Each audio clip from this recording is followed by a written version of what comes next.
that we straight chillin', serial killing, pre-cool villains on the mic, got you reeling.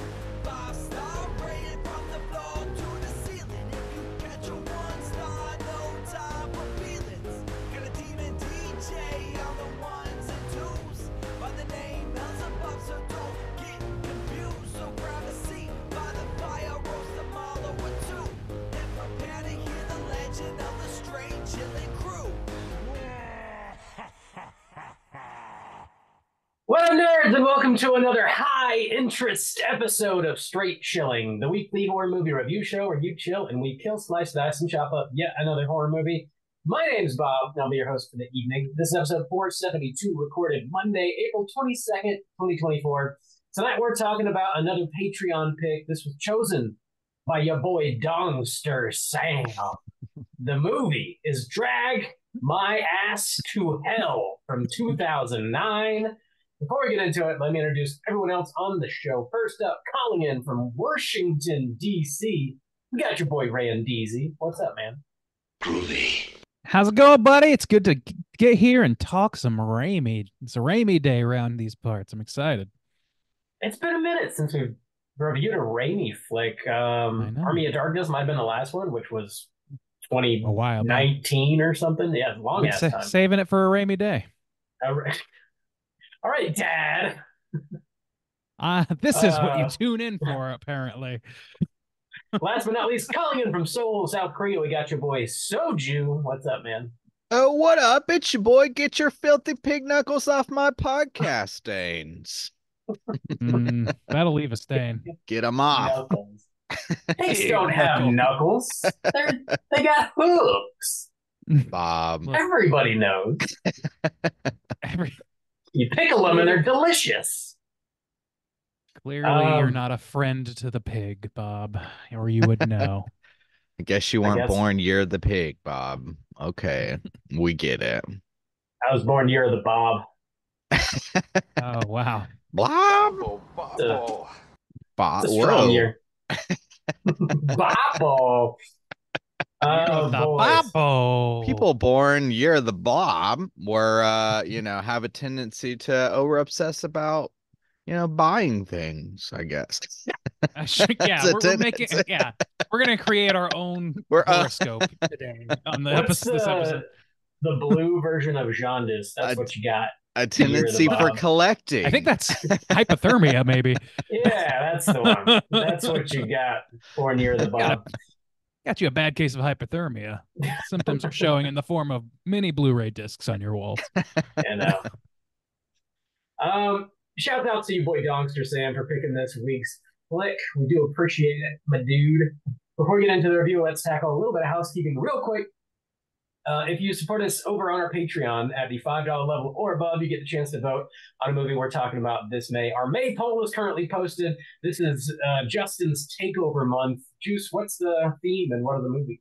Whoa, this is your last week. Maybe we'll get a huge swing over here last week of April. But my Takeover Month was Korean Creature Comforts. Ooh, it's early.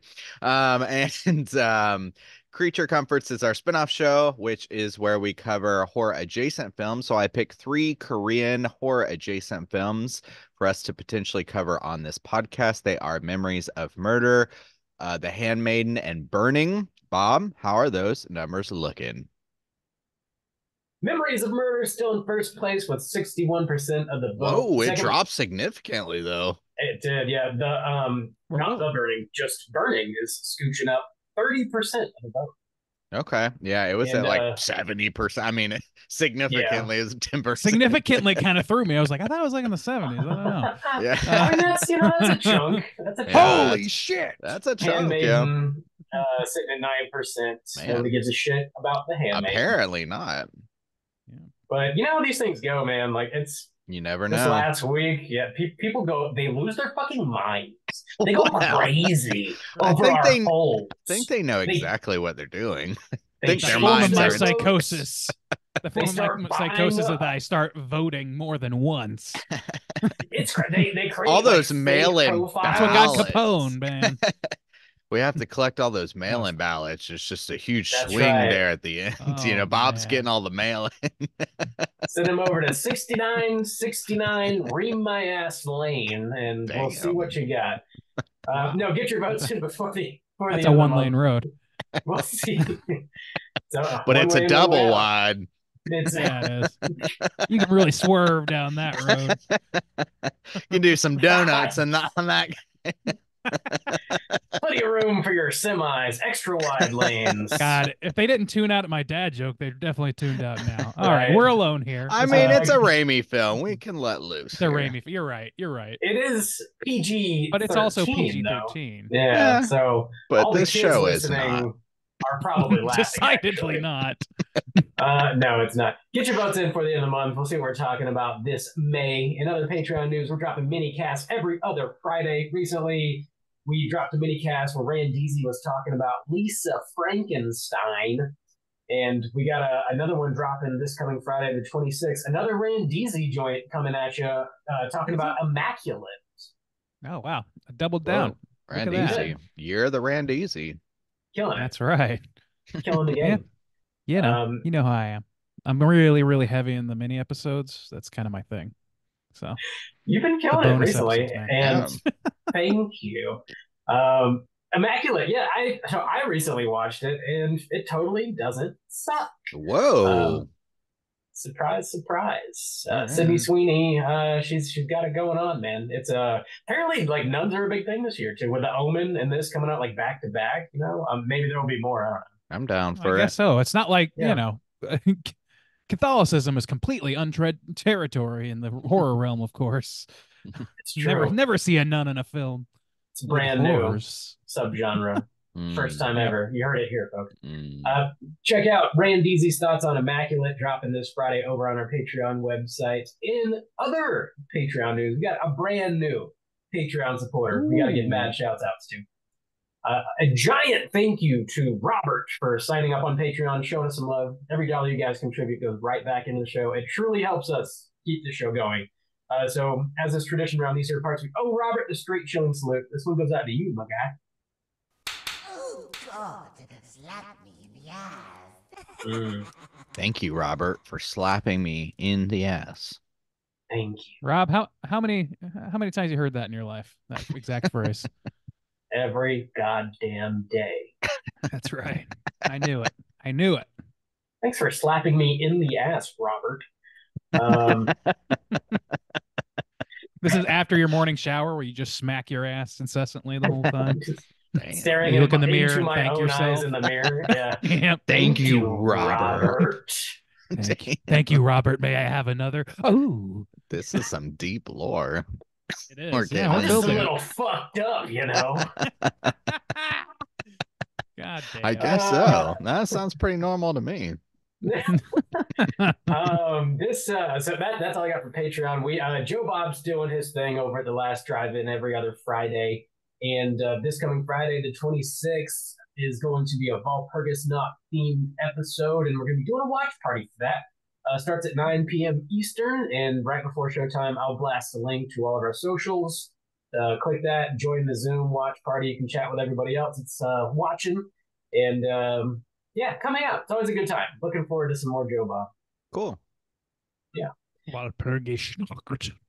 Man, That's Joe Bob's all just I buying Never our heard of her. style. Yeah, I mean, somebody else I know is celebrating that famous holiday. Who could that be? I don't Right, know. man. I don't know a lot of people, so I don't. They're almost all on this podcast currently. Every person There's I just know one is here missing. on this call. Just one. That's all I got, dude. Do you have anything you want to plug? I'm all set, not I this think. week, no. My house All All is right, clean. Bob. Last chance. Is your house clean?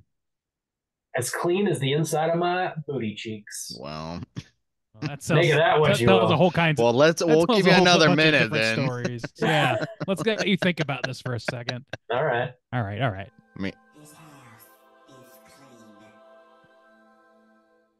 All right. Let's get into the main event. We're talking Drag Me to Hell, kicking it off with the back of the box. What's on the back of the box. Thank God we're reviewing a Raimi film here, because man, I think we're all a little punch drunk tired right now. We're in a mood. Yeah. Sleepy toddler mood. Really, That's really fair to very say. the lowest hanging fruit. We've gone past the lowest hanging fruit. We're getting the fruit off the ground at this point. And we're about 10 minutes in, so we're off to a good start. Blowing off a little steam. That's all. That's all it is.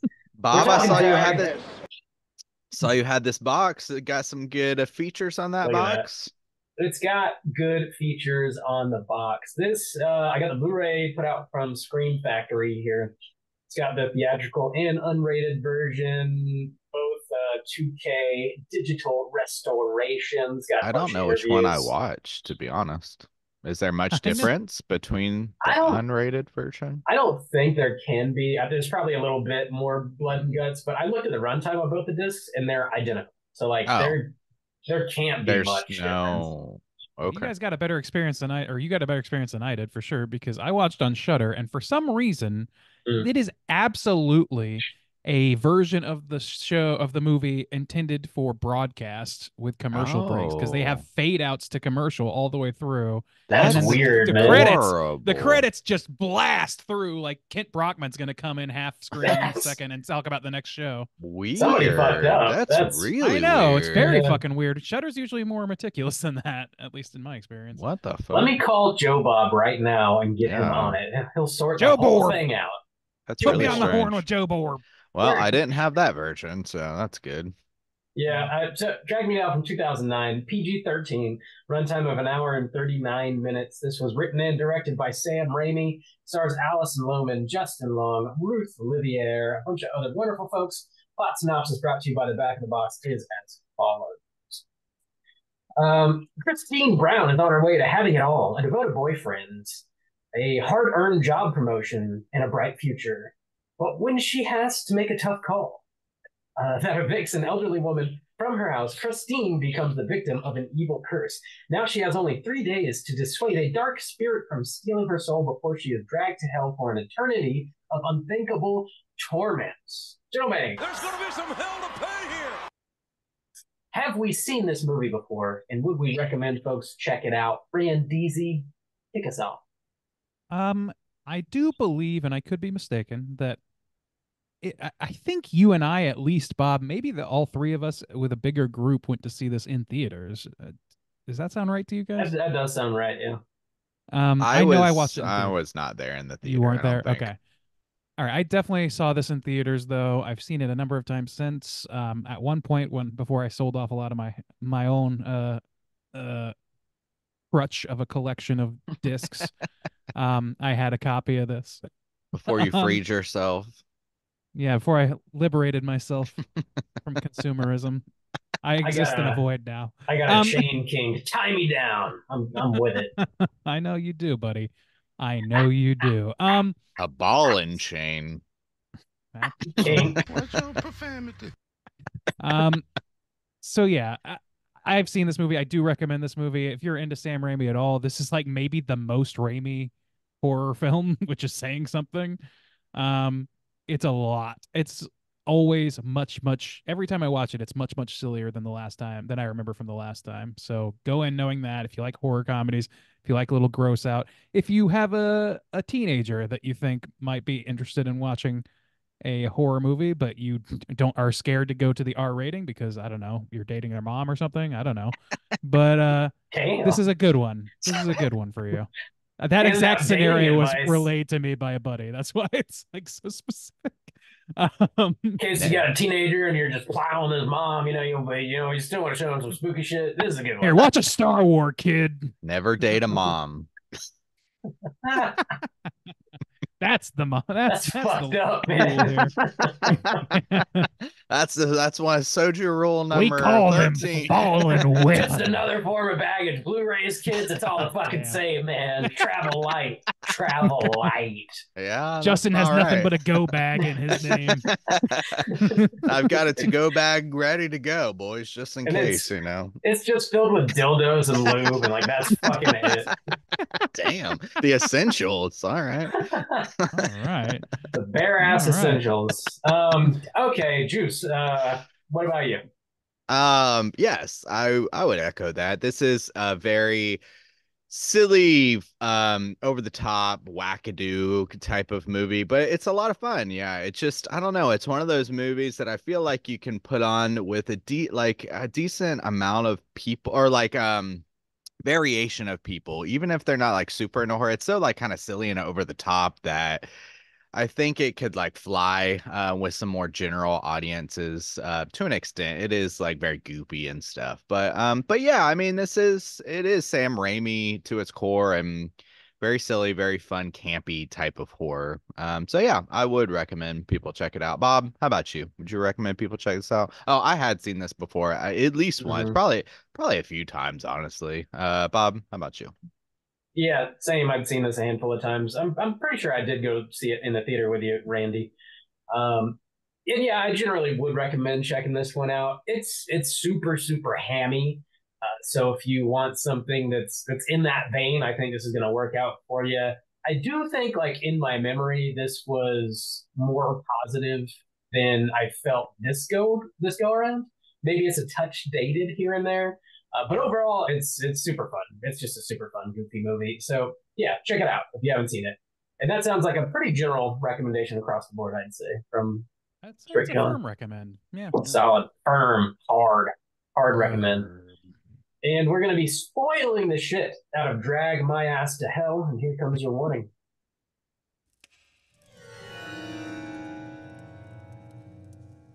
Spoiler warning.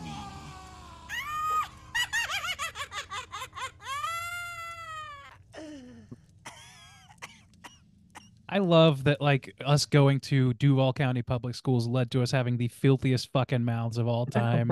Like, you just cursed 3 times instead of breathing, you're cursing, and I know I do the same thing.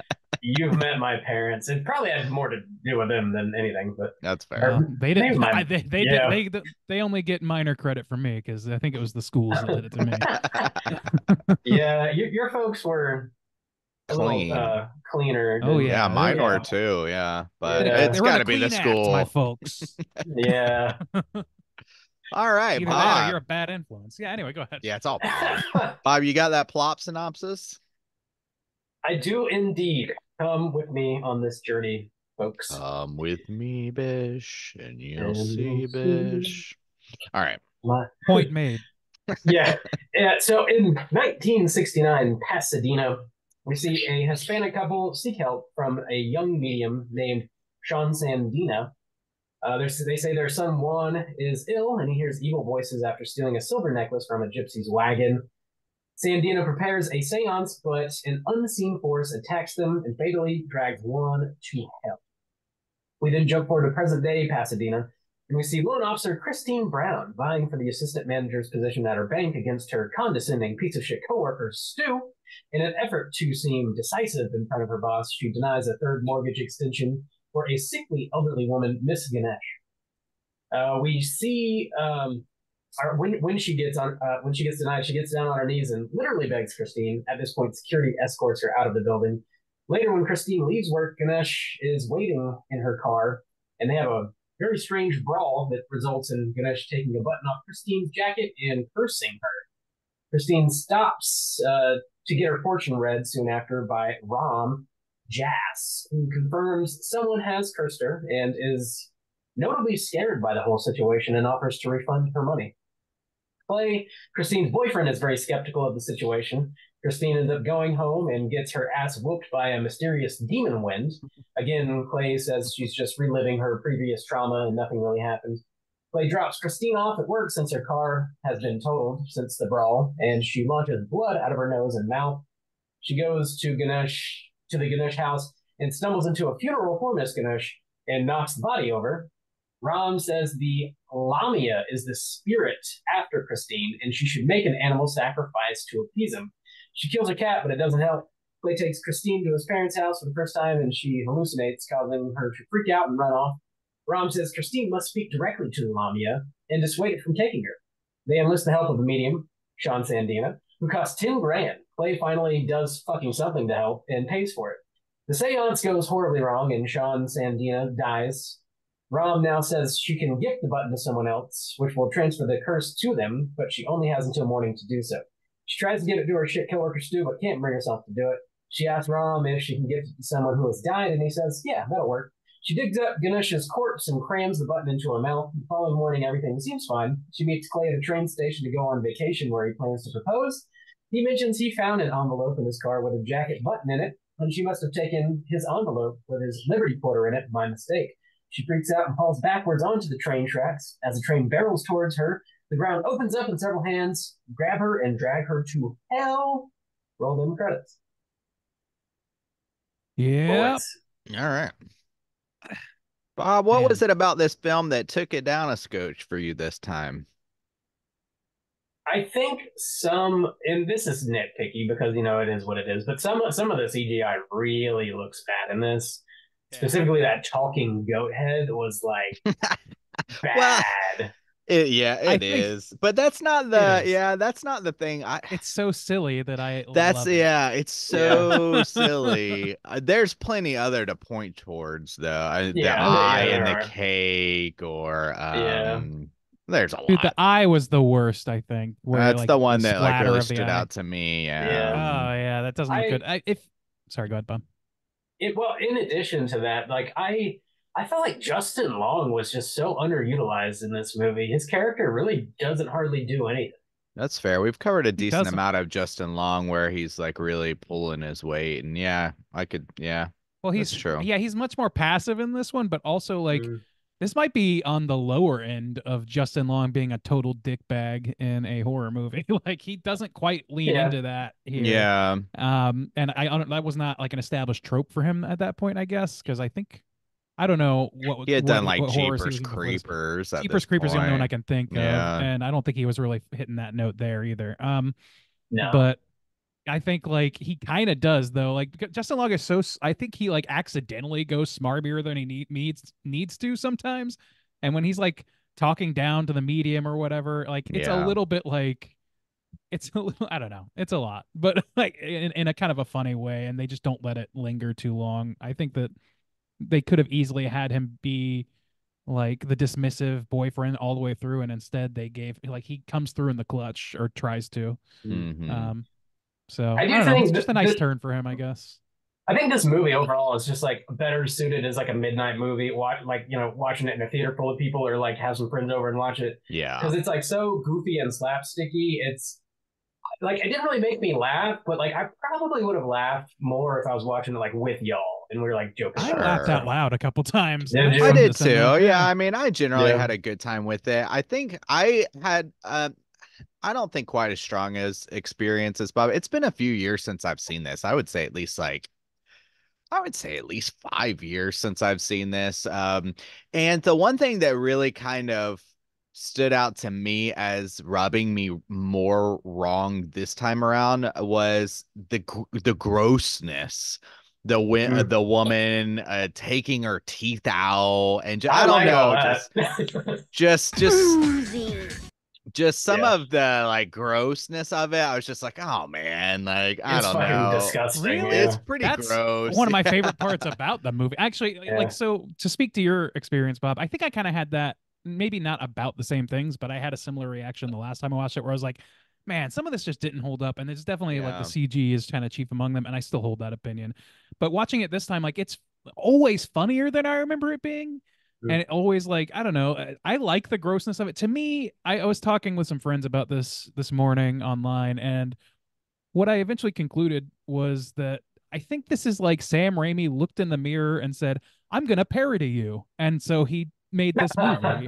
Or either that, or he was like, like people complain about wanting to watch Evil Dead with their kids. So I'm going to make a movie that's more accessible to kids Yeah. as a challenge to myself, but hits all of the same goofy ass fucking Evil Dead 2 notes as possible. Yeah. The only what it lacks is like the fun effects, the fun practical effects, Practical and effects, yeah. Alison Lohman does a serviceably good job. I think she does fine, but she is no Bruce Campbell. She doesn't have that same riz, as the children say. You're so hip, Randy. Oh, Oh, my Randy. god. No, I learned a damn. word. I learned a word that probably came out 10 years ago. I don't Are know. you wearing Jinkos right now? You know I am, buddy. Damn, you're Same cool. ones from 1995. Hell yeah. Still covered in That's probably even early. But Fruitopia. They've or got so whatever. much denim Yes. each year, you could just roll them up and they're still huge. they got 3D Cheetos stains on them. And string things in the pocket. Anyway, anyway, yeah, no, I don't know. I really like this movie for being like it just ramps up like the goofiness and the schlock and the like the grossness as much as possible. And what's funny about it to me is that like so much of this movie is played straight, and that's why I forget how comedic it is. Like the actors Yeah. are playing this dead straight 90% of the time, 95% of the time, and then like a corpse of a woman will jump onto Alison Lohman for the fourth time Yeah. and like drip drool into her mouth. Oh, and it's dude. like this is Oh my god. so ridiculous. It makes So me laugh really gross. hard, honestly. Like it's just like the gross out for gross out's sake is normally like not my thing, but Yeah. it works for me here. I think it's just Yeah. like mixed with like true honest to god like going for it like horror acting. Mhm. It works somehow. It They don't blink at the mostly camera works for about me too. It's just this time around, I was just like, oh, like that specific with the her taking her teeth out, the corpse spewing shit into her mouth. Also, her spew. Spew into this. her nosebleed mouth. going all over that guy and be like, I did it get in love my that mouth? shit. It's Did it like get in it's my so mouth? ridiculous funny, but at the same time, it's like, oh god. That's some of my favorite shit in this movie for sure. Me too, It's man. her drooly ass like gumming on Oh. like Alison Lohman's chin Yeah. in the car. I fucking love that shit. It's so heinous. All that works for me. Also, something else that's like kind of classic Raimi is that man loves or like a spooky demon wind. This wind Oh, just yeah. beats the shit out of Alison Lohman Yeah. in this movie over and over and over again. Classic Well, the Raimi move. unseen big bad is another one too. Like Mhm. there's basically a like couple of deadites in this movie, one of which being the goat, the other of which being the Yeah. goat handler or the assistant or whatever, Yeah. who like does Yeah. a full like floating The in air with people dancing thing. Yeah, you're right, little, like yeah. gyrate. I mean, like this is so much out of his own playbook that I have to Yeah. think that he's kind of like doing it in spite of the haters or like have some sort of like motivation to be like, fuck it, I'm just gonna go full bore into what Mhm. people see me as and just fucking have fun with it. I think It is it's surprising kind of this awesome. is PG-13, honestly. I mean, there's a decent, I guess some of the gore is replaced by goop, but I mean, there's still Yeah. like a The decent blood amount of it.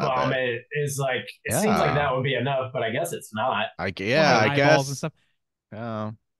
I don't know, man. It's so silly, and I think like I don't know. I don't know if I wondered if you're in your trivia, Bob, if you cover the like who's responsible for that PG-13, if it was the studio's call or Sam Raimi's call to do Um, that. That know?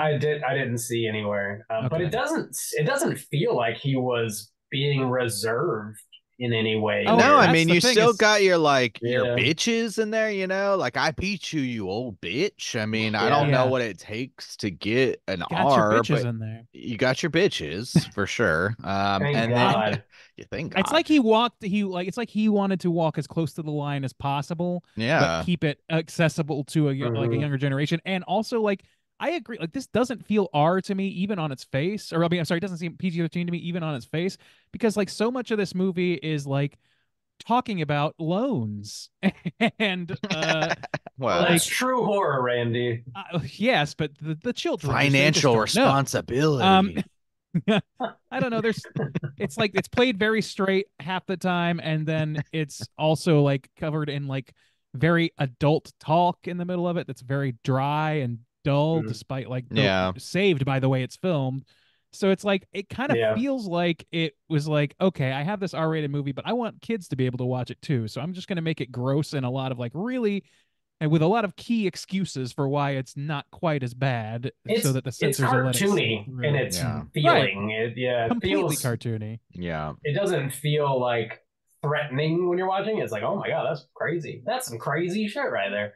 Yeah, it goes from the Nun to Looney Tunes like that, like Well, instantaneously. actually, I think it kind of ramps up. I always kind of the first half of this movie always makes me, or not even first half, I would say the first third always make the way it's played so straight, and even though the fight scenes and stuff are goofy, but I don't feel like it becomes so Looney Tunes, even with the blood spurting out of her nose and stuff. I'm trying to think where the goat definitely feels like one of the goofiest things, and everything after that is pretty goofy.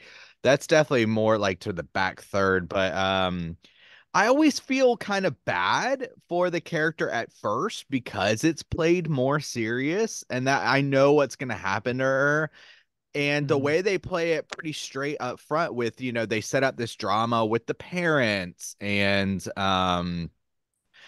just like her as a person, like she's working so hard and she's trying to get ahead. And so it has this kind of grounded level where you really do feel bad for the main character, and knowing that she's going to get dragged to hell then always kind of bumps me out until it turns into Looney Tunes, until you go to this old spooky graveyard and it's raining, or until this fucking goat starts talking to you, or, like shit like that. So I don't know. I don't think it's so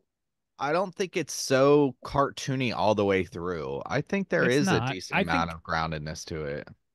there is, and like when I say that it turns, I'm saying it turns on a dime when it goes into Looney Tunes mode. You know what I mean? Like like I think it does kind of ramp up the amount of that you see overall. The average of that goes up for sure, and by the end, it's like through the roof. Yeah. But yeah, towards the beginning, they really set a grounded level thing, with a few like odd, quirky things like. I don't know. There's something like a little bit mean-spirited feeling about like making one of Allison's big problems is that she used to be a fat girl. Like, I don't know. It seems like some sort of weird low-hanging fruit that has Yeah. no purpose ultimately except to make her insecure. And I'm like, I don't know, like the circumstances of these events should make her insecure, or like being from a Yeah. farm was enough, like I don't know. Like things like that were weird. And then also like this is something that I've just recently learned, but apparently like I didn't know this, but the word gypsy is considered a slur now. And That was going to be a Romani thing I was going to touch on too. Yeah. Romani is the proper term now. And like I feel like this definitely does lean into some pretty rough ethnic stereotypes that until like very, very recently Yeah. seemed to be fair game, the same way that like poking fun at the Irish is fair game, like but not so much anymore. And I don't know the history, and that's literally all that I know. But I just want to point that out because I think that is a developing flavor change for acceptability. Yeah. I don't think yeah. they ever actually say the word gypsy in this movie, but that's clearly. Oh, they definitely do. Yeah, they do. Okay, He says when he opens the book and he's talking about the goat, I think it's this. He definitely says Like, they gypsy gypsies use the black goat to do their worst biddings. Yeah, it Okay. definitely. I think it's dropped a couple times, to be honest. I would say It 2 or is. 3 if I had to guess. And even if it's not, like it's clearly a gypsy curse stereotype, movie. Yeah, like a that's what it caricature. is. Yeah. Like there's no way around it. So Yeah. That's true. yeah, it's got some baggage there that I don't Yeah. think that they really anticipated back when this was coming out. Yeah.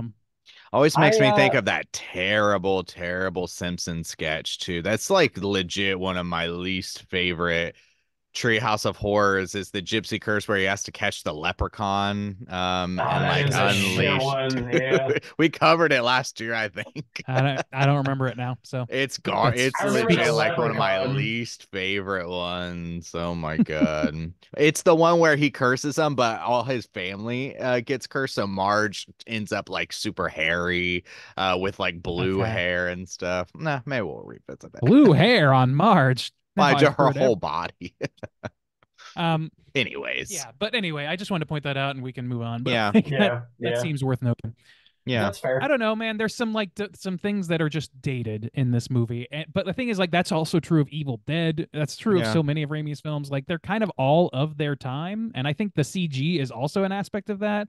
And maybe if we get in the future where like it's not like, I don't know, in a future where we're not as like Sensitive, we're so, yeah, or just that like it's so far developed, and removed. there's so much better like intricacies Yeah. to how that's done, that seeing that stuff in its schlockiest form is more humorous, the way that like the schlockiness of Evil Dead 1, that those effects are like charming now. Maybe Yeah. we'll hit that point eventually, Maybe. but it definitely seems like early late 2000s level of CG, even not good for that time, I would say. Yeah, it's This kind of feels, rough. yeah, this, especially too when you're considering other movies that came out around the time, like, we did cover Insidious and Conjuring just a couple years later. This does feel like one of those last moments of the era leading up. Like, this doesn't feel like one of those movies moving into the new era. This definitely feels like a movie that's related more to the films that came before it, in my mind. It's like, as a film Avatar came saying, out the same year. well, as a saying like this is a movie that came out in 2009, I definitely associate it more with films of 2000, 2006, yeah, 2000. I see it more of like as a product of the films that came right up to it, and then almost like being a kind of era that then died, and we moved on to the next one with your It Follows and your Conjurings and your everything that kind of Off-camera came after. ghoulies, mostly. Yeah, so I definitely think it's like kind of like the last stamp of a kind of more goofy era, or one that we don't take as seriously and stuff like that. And maybe this movie had something to do with that, because it does lean so goofy that it's like, okay, like I think the Yeah. tide was definitely turning. We were getting into like Paranormal Activity and things like that around this time. At the same time, this is the same year Avatar came out, and I think Paranormal Activity was around this year, if maybe a year after or something like that.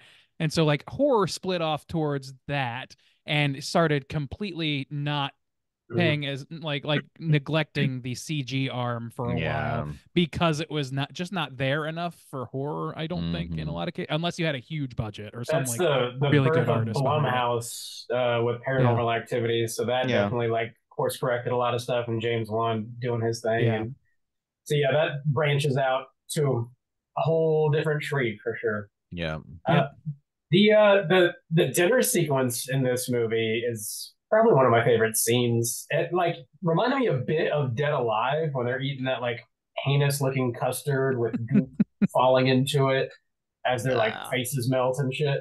Um, I liked that sort of vibe, but it also I thought like the parents for being just sort of characters you only see in the one scene did a really good job. Like the mother is such a piece of shit towards Yeah. Allison Lohan in this, and I just that sort of like back and forth banter where like she treats her so disrespectful, and then she like is starting to warm up to her, but then she has her breakdown and she's like, "Don't even follow her, let her go." She's like kind of this roller coaster. I don't know. I just really like that dinner scene. There seems to be a lot of like emotions happening where other scenes in the movie just kind of are played more for laughs, I guess. Yeah. Well, that's a Yeah, good it's point, because I also too, talking about the other scenes surrounding that and the feeling of this movie, you're right, because I did feel a little bit of fatigue of repetitiveness. Yeah. mhm. It did feel a little bit like so many scenes ended up being very, very similar. When she goes back to her house, she gets attacked by the shadow in the first when she first comes home. Then she has another run in like with the old lady in the garage where she like drops the anvil on it. There's just a couple scenes that take place in kind of like the same Anvil. location, and it's just I don't know. You're just I did feel a little fatigue of like, okay, we probably could have trimmed, you know, 15 minutes maybe of this movie, and like some of these scenes that feel like kind of samey. But you're right, that one did kind of stick out as being one of the more unique ones. Yeah. I Yeah, I like suppose that so. scene. It does repeat itself in terms of like beats, but Yeah. like all the like set pieces are at least a little bit different And I don't know. I just think we have a lot going on in her house that all feels kind of samey. Like she gets attacked by the shadow at first. She has the dream where the lady comes and spits bugs on her face. She does the thing with the in the garage that I just mentioned. I feel like there's one more too. I feel like I don't know, something about her house. She kills the kitten. She kills the cat. Yeah, she kills a cat. Which is off man. screen. That If it is. was on screen, that would definitely get an R rating. But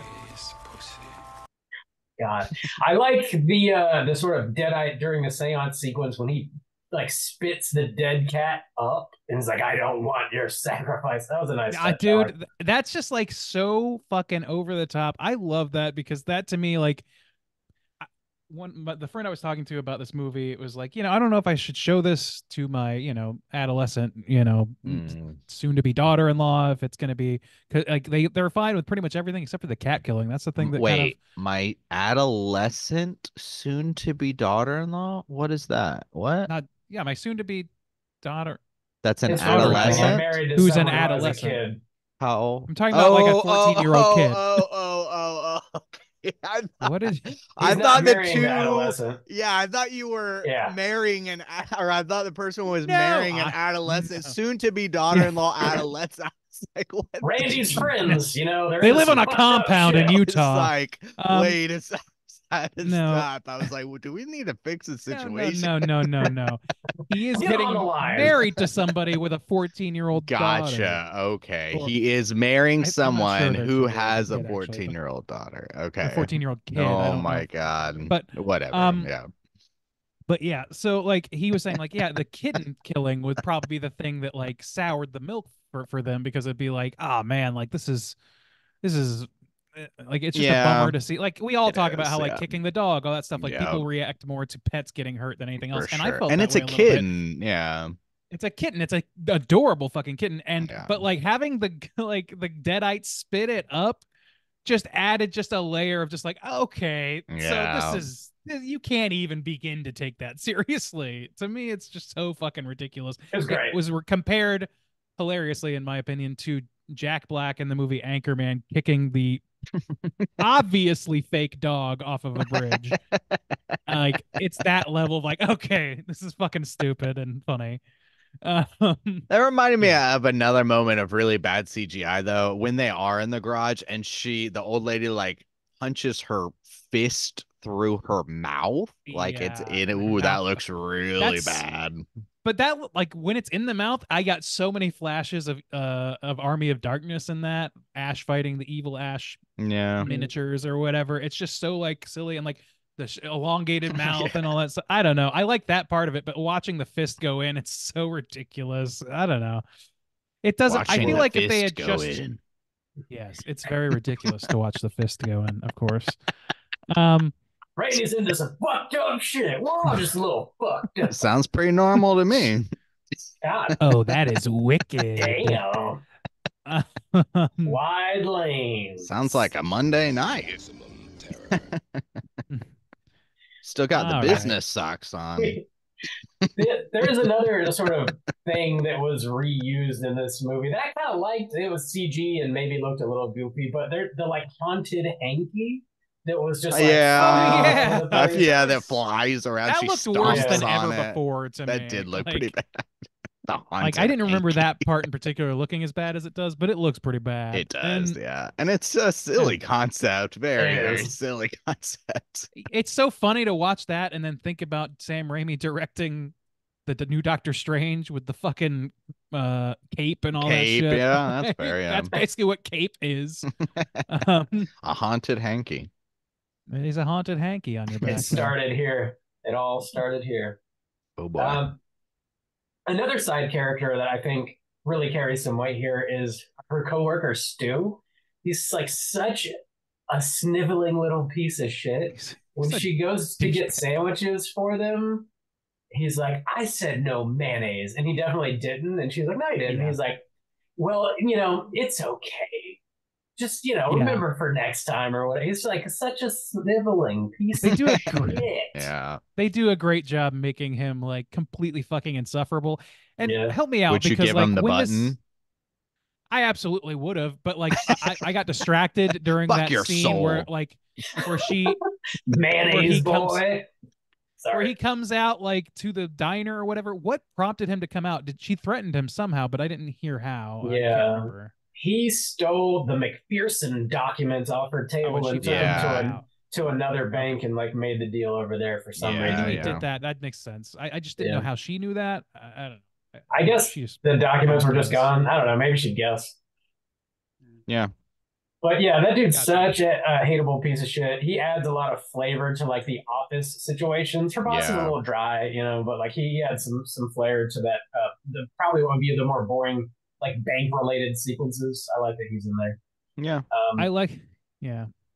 Yeah. The boss though is That's the David biggest Ayer? element, I think, like the office element. That really like makes me feel bad for this character because even at the end, the triumph it's gonna be, you're gonna become assistant manager. It's like, oh Jesus, this and is like depressing. well, that's the whole thing. Is like the whole Sorry to all movie the is assistant bank managers that listen to our show. Well, I know you're no, loud. I'm just saying, like the whole, like you sold your soul for an assistant manager position is that the idea of like I mean, that's even the just- best case situation is It's not. the nature of finance, Justin. I Okay. guess.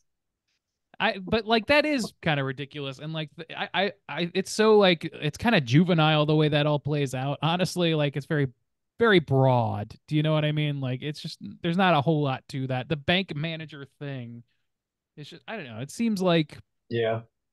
it doesn't seem like a good motivator for the kind of audience this movie is seems to be angling for, but it adds like some pomp and circumstance to the movie that it can then like intentionally tarnish later. And I think that's probably the purpose of it, is of that's all the banking stuff, is to give it that ground so that when it lifts you off the ground, you can tell the difference.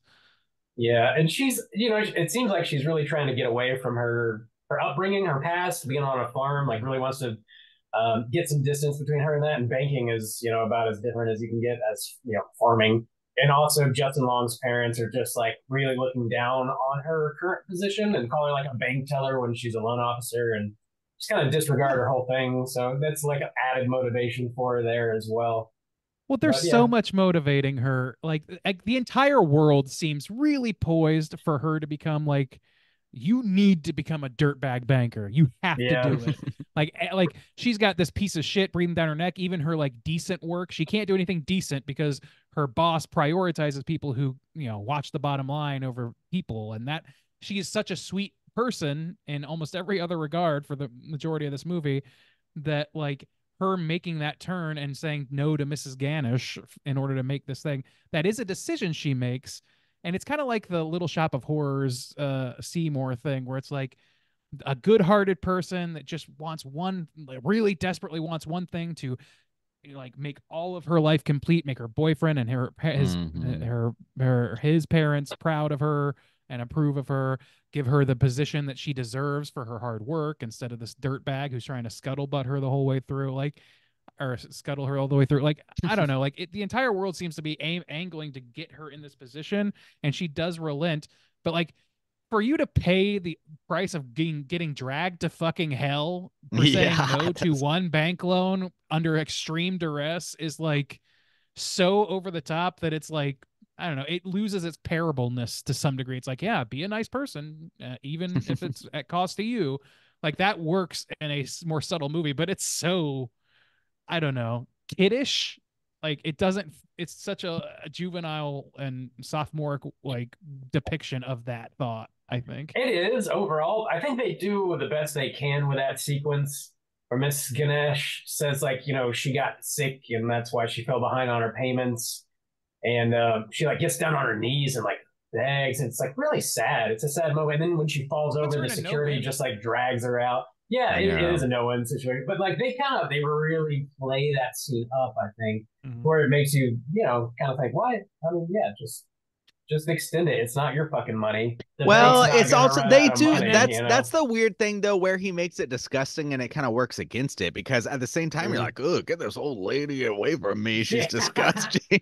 She's oozing. Well, the entire world universe that she exists in wants her to reject this woman, even down to the woman herself, like her being kind of gross and like putting her in this situation, this big spectacle in front of her boss and Yeah. all their colleagues or whatever, and then being like, you shamed me, and then like holding such a vindictive grudge that she wants to get her dragged to hell. And I'm like, I don't know. It also is weird because later on, the resolution to this movie is her giving the button back, or tries to give the button back to Mrs. Ganish's corpse, which seems like the first thing that guy should have said to her that she could have Yeah. done. If it's an option, yeah, for sure. What the fuck? But I don't know. Like it kind of runs contrary. It's like you should have been nice to this woman, and instead you got cursed by her, and now have to curse her back. Like, Well, should we also, be I nice mean, to this the woman whole- at our own expense or not? What are you asking us to do? As Well, far as also this the lesson is parable like goes? be vindictive. Right, Like, exactly. you It goes know, for you up know, until that point. It's the like be person nice who's to people. You never know vindictive, what could happen to you if you're not nice to people. Being nice is the way to go. And then at the end of the movie, it's like, no, get your revenge. And then, like, yeah, all that other shit you did, you didn't really deserve that for denying a bank loan. So just go ahead and fuck this woman for She trying does. to fuck I you up. mean, she tries to get her revenge, but maybe it's like a karmic situation that she grabbed the wrong envelope and ended up going to hell anyway. So like, I'm just saying, she doesn't even if it plays succeed. out, I'm saying even if you don't have that thing, the winner, well, I mean not the winner, but like the person, the success is the Mhm. vindictiveness of Right. you order wrong to me, succeed. well then you go to hell. I mean, Yeah. that's not I a wronged good you the first time, and lesson. that was a mistake. Someone That's the wrongs you parable. and you send them to hell. Well, yeah, that's It what kind I of would do. undercuts its own parable, but like Yeah. I said earlier, it's such a like a childish parable that it kind of like it's kind of just like maybe catharsis for us. That we're like, yeah, fuck that woman. Like, who deserves it? I kind of thought that like every time I watch this, I think that Stu gets it for some reason. Like, I don't know why, but like, and then she doesn't give it to him. It's Stu like, man, she's too definitely nice to should. even give it to Stu. Mhm. Like that would have been like a catharsis. There's a little bit Yeah. of like an implanted desire for ill will towards that character. Yeah. That- But she's like, who actually deserves this? And it's this woman that you originally wronged, and that's what got you here in the first place. So you're kind of fucking your own lesson here. The little voicemail that the manager leaves on Allison's phone after she thinks that she's in the clear or whatever, like cracked me up because after she tries to blackmail that dude for being a piece of shit at work and stealing her files, he goes straight to the manager's house apparently and tries to say that she made the deal with the other bank. Well, like got the details mixed up and he knew he was lying about it. So like even after that, they apparently are good, but he still like tries to throw her ass under the bus. Oh yeah, he's a Yeah. real dirtbag. And Stu. like, but in fairness, I guess if you're saying like, okay, well, who actually tried to condemn somebody to an eternity of torture? It was Mrs. Ganish. I guess you could make that Yeah. argument. Yeah. Yeah.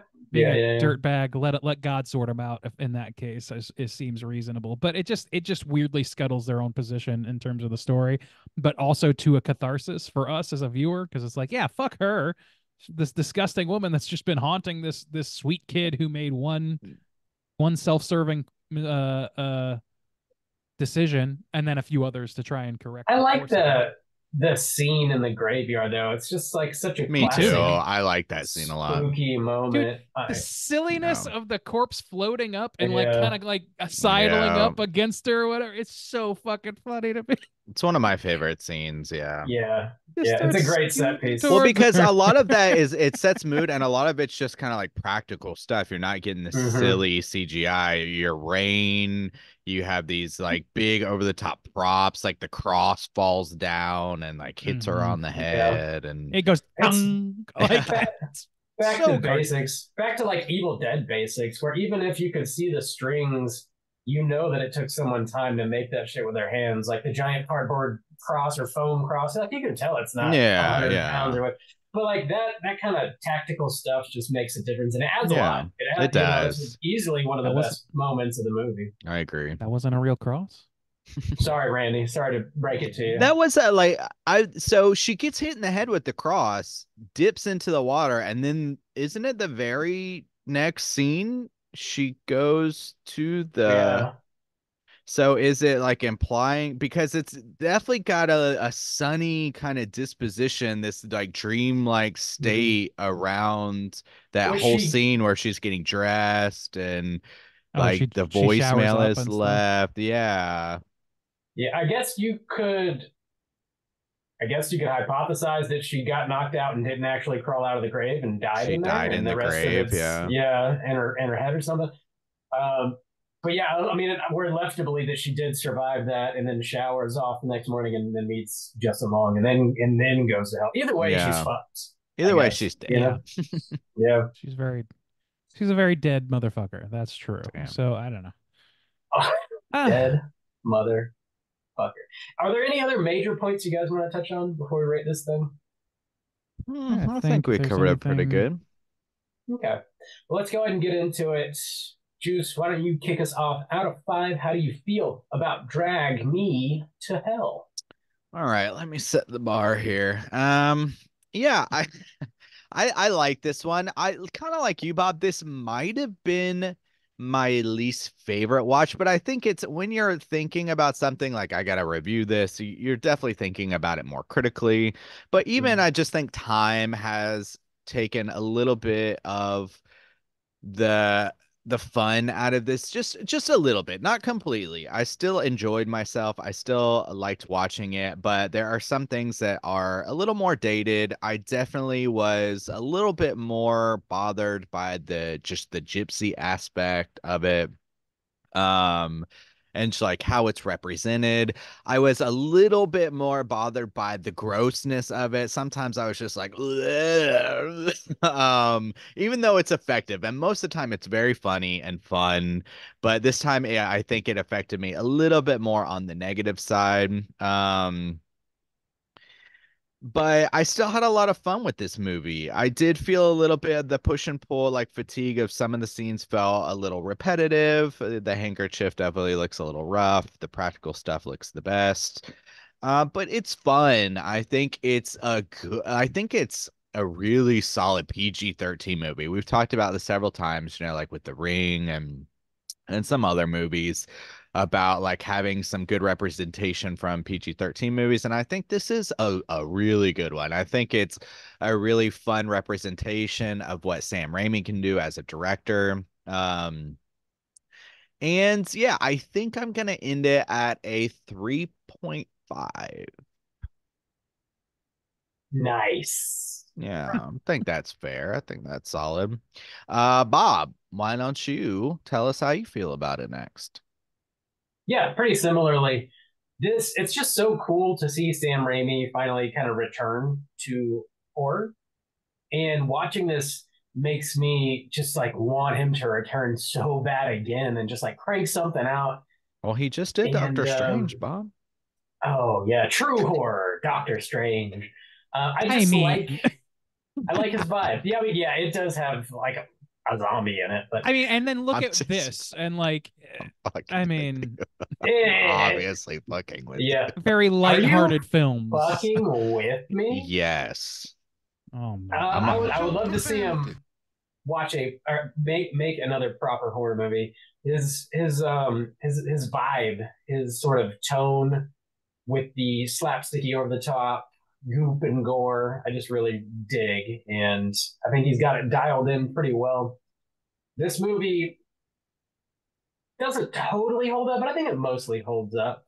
I think it is, like you mentioned, like a really fantastic PG-13 movie, something great to show a teenage kid if they're sort of interested in horror movies or, leaning towards the spookier things. I think this is something that would be a great, like, gateway Raimi movie. Watch this and then get them into the Evil Dead stuff. And it's got several good moments. The fight scene in the car, I think, is a great like tone setter for this movie. It's so over the top with like the drooly, gummy situation and the stapler in the face and the ruler in the mouth. It's all that shit I dig.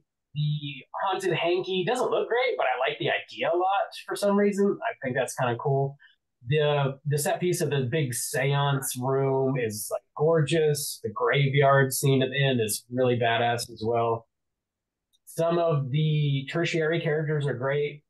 The medium we didn't really talk too much about. She's good, and also Rom also does a pretty good job. He just keeps telling her shit to do that doesn't work, but like I dig those characters pretty good. Stu is just a great piece of shit here. Justin Long is just he really doesn't do much other than like eventually come in and throw some money around. I wish they would have used him a little more. And yeah, I think we kind of touched on everything else for the most part. Overall, it's a good watch. Definitely better with friends, I think, as like a midnight movie type situation. Goofy, silly cartoon. The more goop, the better. I'm here for it. That's my favorite shit about this movie. It's like the drool and the vomit and the bugs, the fly that goes into her mouth when she's sleeping is like fucking gross. Another movie with the fly in the nose. Yeah, that's Yeah. yeah, fly in Well, an and she coughs orifice. it up. Like, Yeah.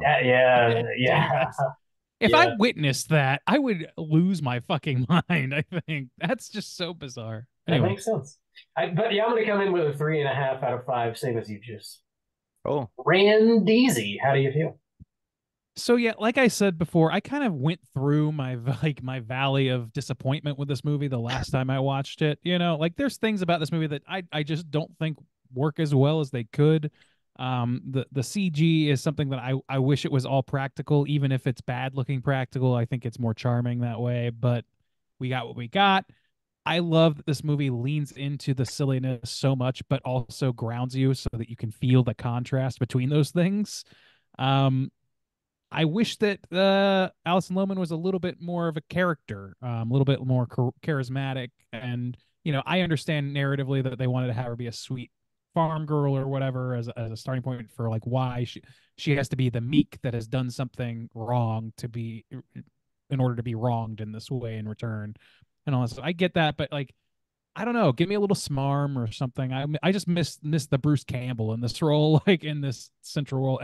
But it's so like she goes through the ringer, she does all the same like kind of effects or whatever. She gets there's all kinds of just like ridiculous shit for her to get into. She fucking kills a ghost person with a fucking anvil that's inexplicably hanging on a rope above her in her garage. Like, this is so fucking cartoonish. I can't see this as anything but Sam Raimi just being like, "Yep, I am going."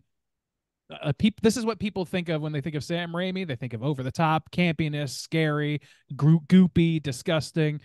Let's give him all the way to 10 on all of that, and then also let's make it accessible to a younger audience too, so that they can rent this without raising eyebrows.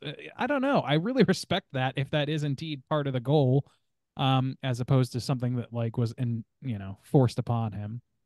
But like the way it's shot, the writing, like it's like the most kinetic fucking camera in the world all the time because it's Sam Raimi. He's just all over the place. I really enjoy that stuff. Um, Rom was a little bit like, I don't know, him and Justin Long having their back and forth or whatever, talking about fucking Jung and shit. Like that to me serves the same purpose as like the banking stuff, where it's like grounding it so hard for just a second so that you can touch ground and then just blast off into fucking anvil territory again. So I don't know. I think I really like this movie. I think that like the thing about the Romani people and all that stuff, and whether it's a slur and like the unsavoriness of that is a relatively new acquisition, I think, in American culture. And I'm still kind of like grappling with what that means for my enjoyment of this. But I think my enjoyment is pretty much the same as it was the first time I watched it. It's just so fucking ridiculous, so much more comedic than I remember it being every time I watch it. I don't know. I don't know what else to say. I just really like this. I think it's silly and stupid in all the best ways, and it's done by a really fucking a filmmaker with a lot of great camera work, and who just mostly slips in CG. Yeah, CG is probably my biggest complaint. 4 out of 5. Hmm. Randy with a big old 4 out of 5. That's going to put our aggregate at a 3.7. Whew, boys, as is per usual, when you guys pick a movie for us to review on the show, we invite you to send over a voicemail or an email with your own thoughts and rating. And your boy, Dongster Sam, did send over an email. Juice, do you have that pulled up? I got it ready. Here we go. Yo, it's a shiboy, Dongster Sam, coming to you from Dallas, Texas. I'm glad Drag Me to Hell is finally being covered. This movie is batshit bananas, Bananas, and I'm surprised it's only rated PG-13. I feel like this movie would mess up a lot of 13-year-olds, but I'm sure most have seen worse. This movie has Sam Raimi written all over it, which of course makes it a great film, along with the inclusion of Justin Long. The effects are top notch, and it's just fun as hell to watch all the bonkers things that are happening. The scene in the parking garage, what the fuck? That gumming action. Hashtag gumming for Randy. Then grease me up, woman. The ending is Hell yeah. the ending is also iconic. I give this film a 4.25 out of 5. Apparently, Drag Me to Hell Deuce is in the works, which is exciting. I don't know. Anyways, thank y'all again for reviewing my U pick. Keep chilling. Boys, how do y'all feel about a Drag Me to Hell Deuce? You know, I saw something about that online, and I'm like, I don't need it. Just about Do every something sequel, new. don't need it. Yeah. Yeah. Nah. I don't know. I would be surprised if Raimi was directing it. If he was, I would be more excited for it, but I wouldn't expect him to. Nah. If he was, I would be a little disappointed because I would much Outside rather of make Sam something Raimi fresh in the horror making realm. this Yeah. film, there's nothing about the lore or the setting or the characters that makes me want to revisit very it basic. in any ways. Yeah, it's In every way except for its like devoted campiness and silliness. which It is is just all the most Sam rote Raimi. story of all time. Yeah. If the sequel was all about, if they got Justin Long to come back and it was like all about him trying to figure out what happened, and he like deep dives into the paranormal and gets into like real fucked up shit, like maybe. I don't No, okay. I think that's like the obvious thing to do if you like, because he's got star power. He's more in the horror realm now. I don't know, Yeah. but I don't want to see that film really. Like, I don't know. I'd Leave it rather an alone. original property. Leave it yeah, alone. Yeah. But if you're gonna do Also- it, give me some weird Justin Long action. If you're gonna Also, do you're it, make probably- a good movie. I mean, Oh That's a shit! good note. you know, if Deuce. you're gonna make a movie, why don't you go ahead and make a good movie for don't make the bad one. Make the good one. Okay. Not yeah, even mediocre. yeah. Make it good. Okay. like- Make it one of the best films, Really good. the best sequels that's ever existed. Top Terminator 2 and Empire Strikes Back. Why don't you Get go ahead and do Raimi that? on the phone here. We gotta talk to him. We got ideas. When you're exporting this film, click the good tick on your Adobe Premiere. AI, make this good. I forgot to click good. Oh God! The AI didn't no. fix it yet. Thing is, we're like, if they fucked. retread, especially if they bring back Justin Long, they're gonna have to like deal with the Romatic question and like how to handle that again. I think, and I don't we think need to do. leave it No. in the past where it is still at least moderately acceptable, and then make a different movie that's horrific and goofy and silly. I'm fine with that. Do that. Yeah. Do that. All right, let's go ahead and Put jump Justin over Long to in it. Why not? Our Rotten Tomatoes segment and see what the critics and users have to say about Drag Me to Hell.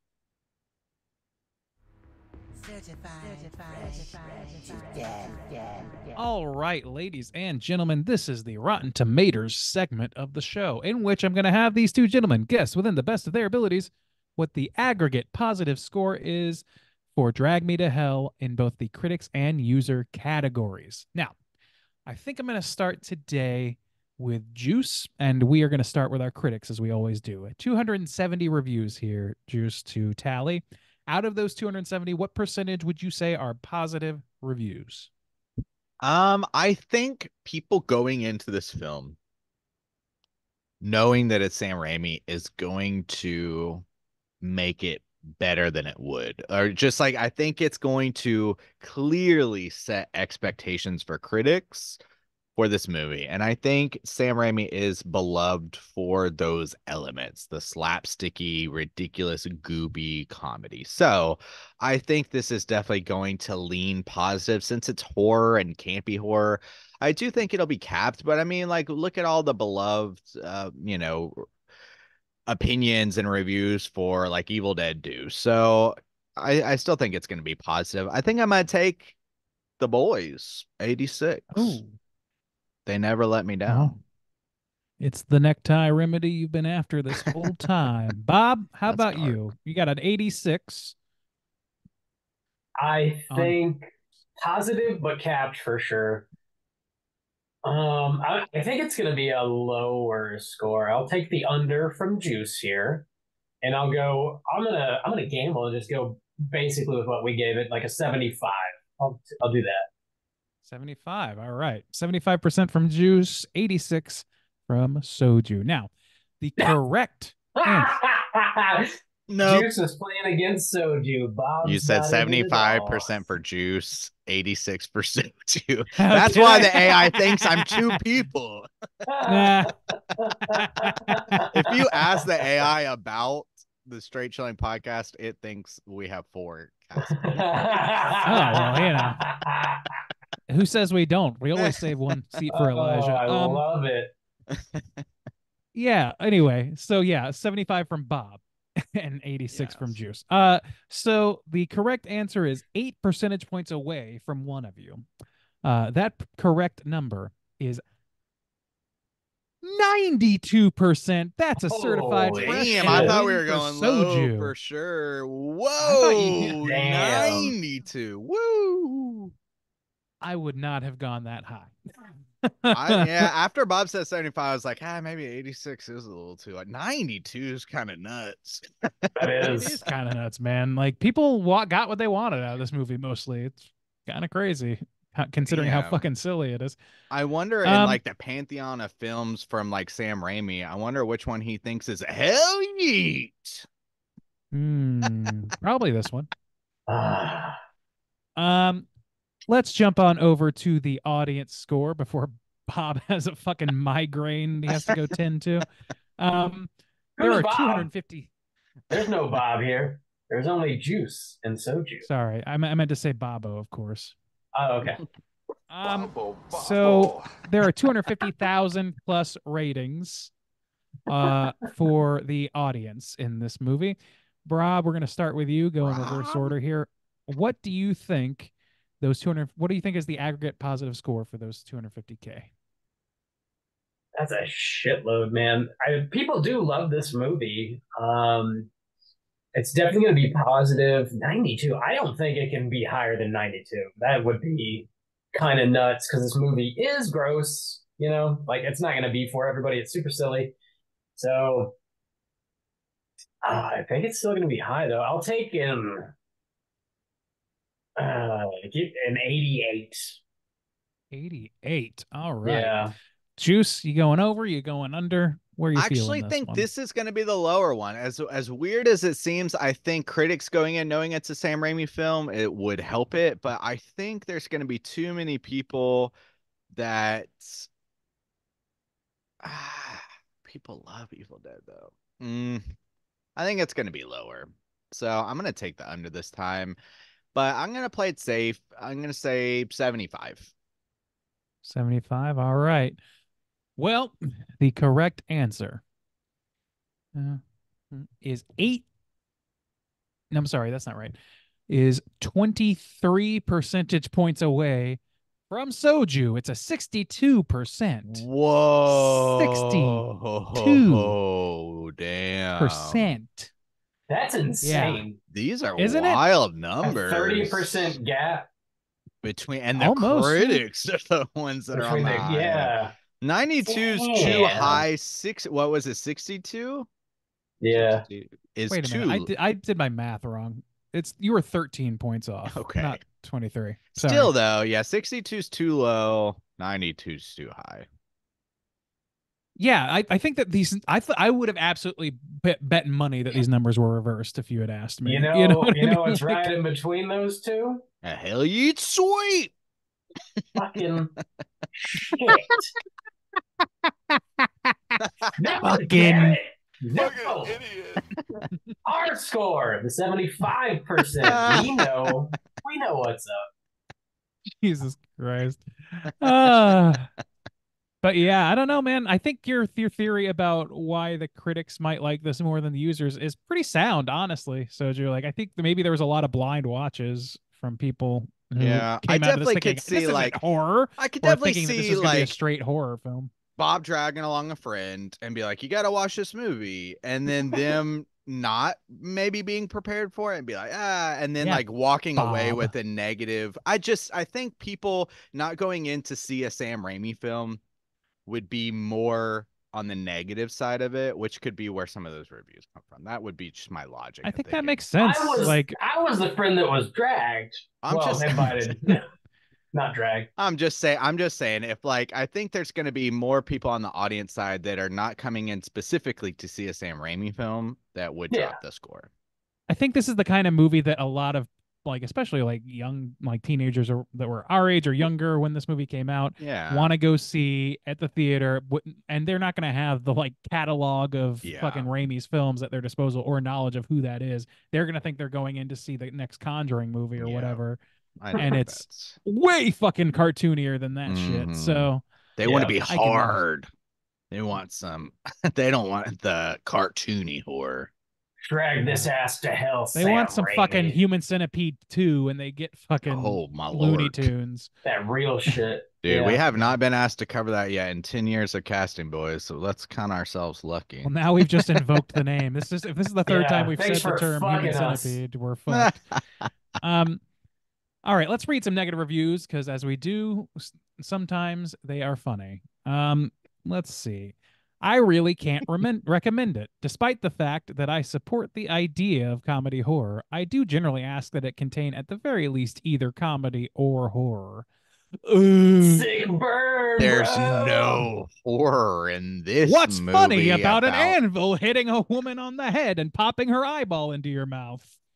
What could be funny about that? There's a full seance in this. Like that's classic. There's horror. demons that follow this woman around, and a talking goat. Like it's got it all. It's got it all. Everything you could ever want is in this. Anything. My God. Except Yabos. Let's read one more PG-13. here. We want Yabos, but I'm just saying. There's something fundamentally disappointing about watching Raimi use his considerable resources to just make more wonderful scat. This scat is wonderful, and I Dude, hate it. Disappointing is not the word I would use. Fucking Scat is amazing not the and word I would exciting. use. Yeah. Not in this I'd be context. it is wonderful scat. I could give it that title and be very happy with it. Yeah, I mean that's what it is. Yeah, but you It's know, like it's camp, man. Like Yeah. like how dare he be a filmmaker that likes to make silly things every so often? is this guy? How This dare guy you. just really wanted him to sell out and like be like, okay, well, I I'm don't gonna go know. make like black and white dramas now because I It's like made it. Like this guy sits down in the theater. The movie starts like, wait a minute, this isn't Eraserhead. What the fuck? fuck this guy. Where's the guard? Where's the Avant? I got none of this. So yeah, that's our Rotten Tomatoes segment. Bob, how's that trivia looking on your end?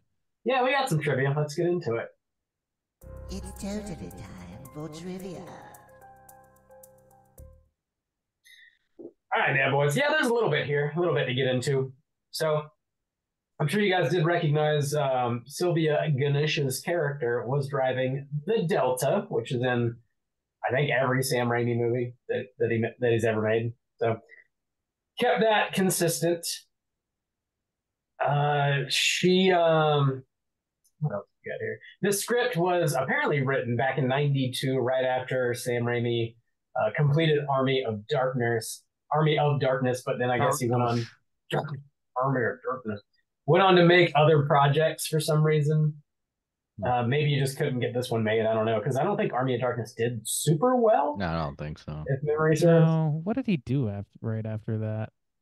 No, it was before he got into. Oh, he got pulled into Hudsucker Proxy right after that, which is fucking great, by the way. He was a I've screenwriter not for that. seen And that. directed one scene, one montage in there. Nice. It's good. It's a Coen Brothers movie. They work. Yeah, I've been meaning to watch that for like years, just never have. So a Lamia is actually a boogie woman from Greek mythology who stalks the countryside looking for children to devour. It's a story used to get young children into their beds. The Lamia's coming for you. She'll gum you down if you're not in your bed. Don't gum me down. Use that on your kids. The license plate of the Delta is 99951, but when you turn it upside down, it looks like it reads is 666. That's devil shit. That seems like maybe nothing, actually. Man, that's deep. Whoa, dog. If that's intentional, that is really there for the fucking for the Easter egg hunters. Oh, Before Lord. deciding to direct this movie himself, Sam Raimi asked Edgar Wright to direct it. However, Oh, man. Wright was busy on production with Hot Fuzz, and he also apparently felt like he wasn't really the right dude for the movie. I think he would have knocked this one out of the park. It wouldn't have been so Yeah. goofy.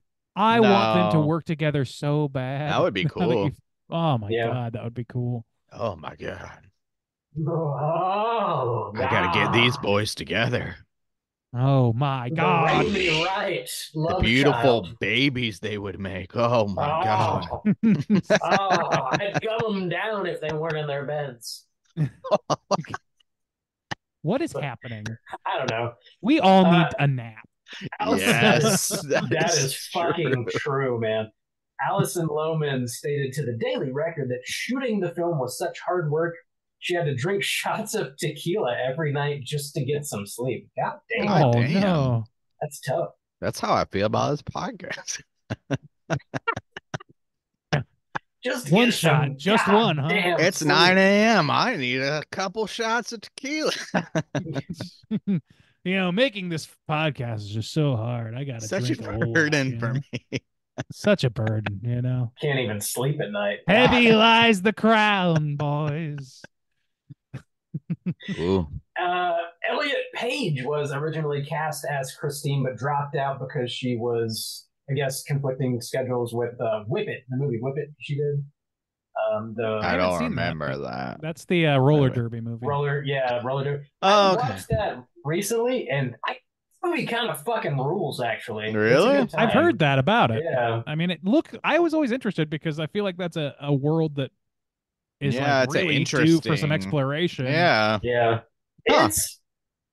It's like a light comedy. It's like a comedy drama, I guess. but Yeah. I really dig it. I was surprised at I'm how Check much surprised that to hear out. it's light. I felt like it might have like a real dark edge to it. it does kind of have some heavy stuff going on, but it's got plenty of jokes too. So it's not a Gotcha. straight drama. Yeah. Well, I like Elliot Page a lot, but I'm not. I Mhm. feel like the sweetness that Alison Lohman brings to Yeah. it is a benefit. Yeah. Elliot Page definitely has more of an edge, sass, Yeah. kind Like of a sharper tongue, maybe. yeah. I mean, Might have maybe been it's because funnier. Nah. maybe. Well, whatever. I don't know. I feel like the sweet character is like, if you weren't going with like such a sweet character, I would love to see Elliot Page go full Bruce Campbell. That's what I Yeah, want, though. yeah, the Whoever's doing character. this, That's that. what I yeah. really, really want is for Yeah. somebody to just ham that shit up, chew the scenery off the walls, Yeah. motherfucker. That's what I want. I got a few more quick ones here. While filming the cemetery scene at the end, Alison Lohman was getting fake mud, which was made out of methyl cellulose and Oreo cookie dye, thrown at her. She stated, quote, "It got pretty cold." Cold? Yeah. Cold? Yeah. Wow, that's Cold. Yeah. you put a Oh. lot of weight Important. behind that quote. Yeah, I I know. know. It's, It's important. You need to know it got pretty cold. it Okay. got Wow. pretty cold. I do Right, love that well. scene though. I'm sure that was a motherfucker to shoot and was like Yeah. awful, So much. but it's. I think it's worth it. Like I didn't have to do shit, so yeah, it was worth it. Something we didn't like. I didn't really cover. I don't feel like I covered in my review. It was just like how fucking great it is that she actually gets hauled up into hell in the end. I always loved that about this movie. You And, like this should get God. pulled off to hell? Yeah, I mean, like, just like it's. It always kind of bothered me. It's a bummer. I don't know. Like, Yeah. it is a bummer, but it's kind of like I don't know. This movie's so fucking ridiculous. It had to do one more rug pull. Yeah. It pulls out every stop, regardless of how ill-fated that is, or how like Mhm. much of an Yeah. bad decision that could be. It's just like, fuck it. You know what? She's going to hell. So we see She her is going to hell. cold to hell. I didn't like the CG of her face though when she's going in, like I used to, but it's like Oh it looks yeah, worse that now looks that I bad. That's see a it good again. the skull or whatever. Yeah. Yeah. That those soulless loan officers. We could use one less, you know. God damn, Bob. That'll on teach the- you to deny an old woman who's had multiple extensions. Taking on the Motherfucker. financial district over here. Bob Occupy the Mrs. Gainish. Financial District. Bob's the one that burned down that Copenhagen whatever stock market. Did y'all see that What? shit? No. It was like the oldest stock market building in the world or something. I think it was in Copenhagen or something, but it Yeah. caught on fire. All the people though, good on them. They saved like 99% of the old historic art. People are like running in to save the Nice. art. Yeah. No, good. Well, Yeah. I mean, I'm glad they I mean, did that and not yeah. their bank records. Oh Yeah. God, Yeah. how are we gonna be able to Mostly tell nice. who's got debt? All right, I'm almost done here. So this Yeah. film's plot borrows heavily from Jacques Tournier's film Curse of the Demon from 1957. It was based on the story Casting the Runes by M.R. James. So in that movie, there's a man that's cursed by being given a piece of parchment inscribed with cursed runic symbols. The person given the parchment is then pursued by a demon for a set number of days. Before the demon kills them at an appointed time, this film ends up in virtually the same type of location with the same style of demise. Okay. A lot All of right. similar DNA I didn't know there. that. I've never heard of that one. Neither. Have Yeah, not seen me it. neither. Last bit of trivia I have here. The budget of this movie was about 30 million, and worldwide it earned about 90 million. So made some change. Nice. Not bad. Cool. And that's all the trivia I got. Juice, let's talk Cooter of the Week. Let's get into it. Straight chillin'. Cooter of the week.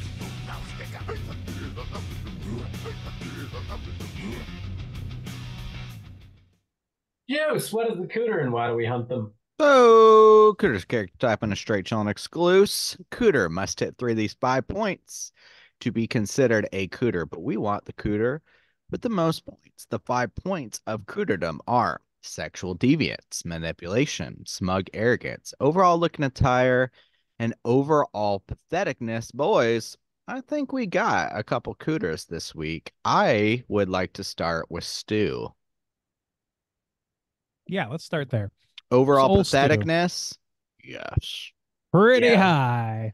He does breaks a down full crying. essay on to break down, and still tries to fuck her over one Yeah. more time. Yeah. Liar, backstabber, thief, no Manipulation. backbone. Yes. Yeah, through the roof. Yeah. All So like I would not give him that if he didn't do that sniveling scene though, because it's such an exposition or an expose of him. Yeah. Before that, he's just like, Wolf of Wall Street bullshit. Like, Mm. and they instead were just like, no, he's a sniveling little coward bastard. Mm-hmm. Yeah. Yeah. So manipulation and patheticness. So we have smug arrogance. Yes, I think so. I think we can hit him with smug arrogance, which gets them a Cooter count. So check. Yeah. So he's got Non-Cooter 3, count. but no sexual deviance. No. And looking attire, he's just Normal. He's yeah. banker. wearing banker shit. He's just a Yeah. banker. 3 out of 5, though. So 3 out of 5. He hits it. Ain't bad. Yep. And how about Mrs. Kanush or whatever? Oh man, that's a tough one. She's very vengeful or whatever. I don't know. She, like- I mean, she admits like I'm a proud woman. So do we want to give yeah, smug but arrogance? she also prostrates herself Yeah. in order, like, Yeah. like kind of manipulatively though. I might give her manipulation for that. Okay. Because she's saying like getting down on her knees and making a big scene in a bank in front In of the this bank, woman's yeah. bosses and everything. It's like it's pretty clear that that's good for her Yeah. case, or it should be. And also, I don't know. it's- I would say smug arrogance out of the idea like you shamed me. It's like not really.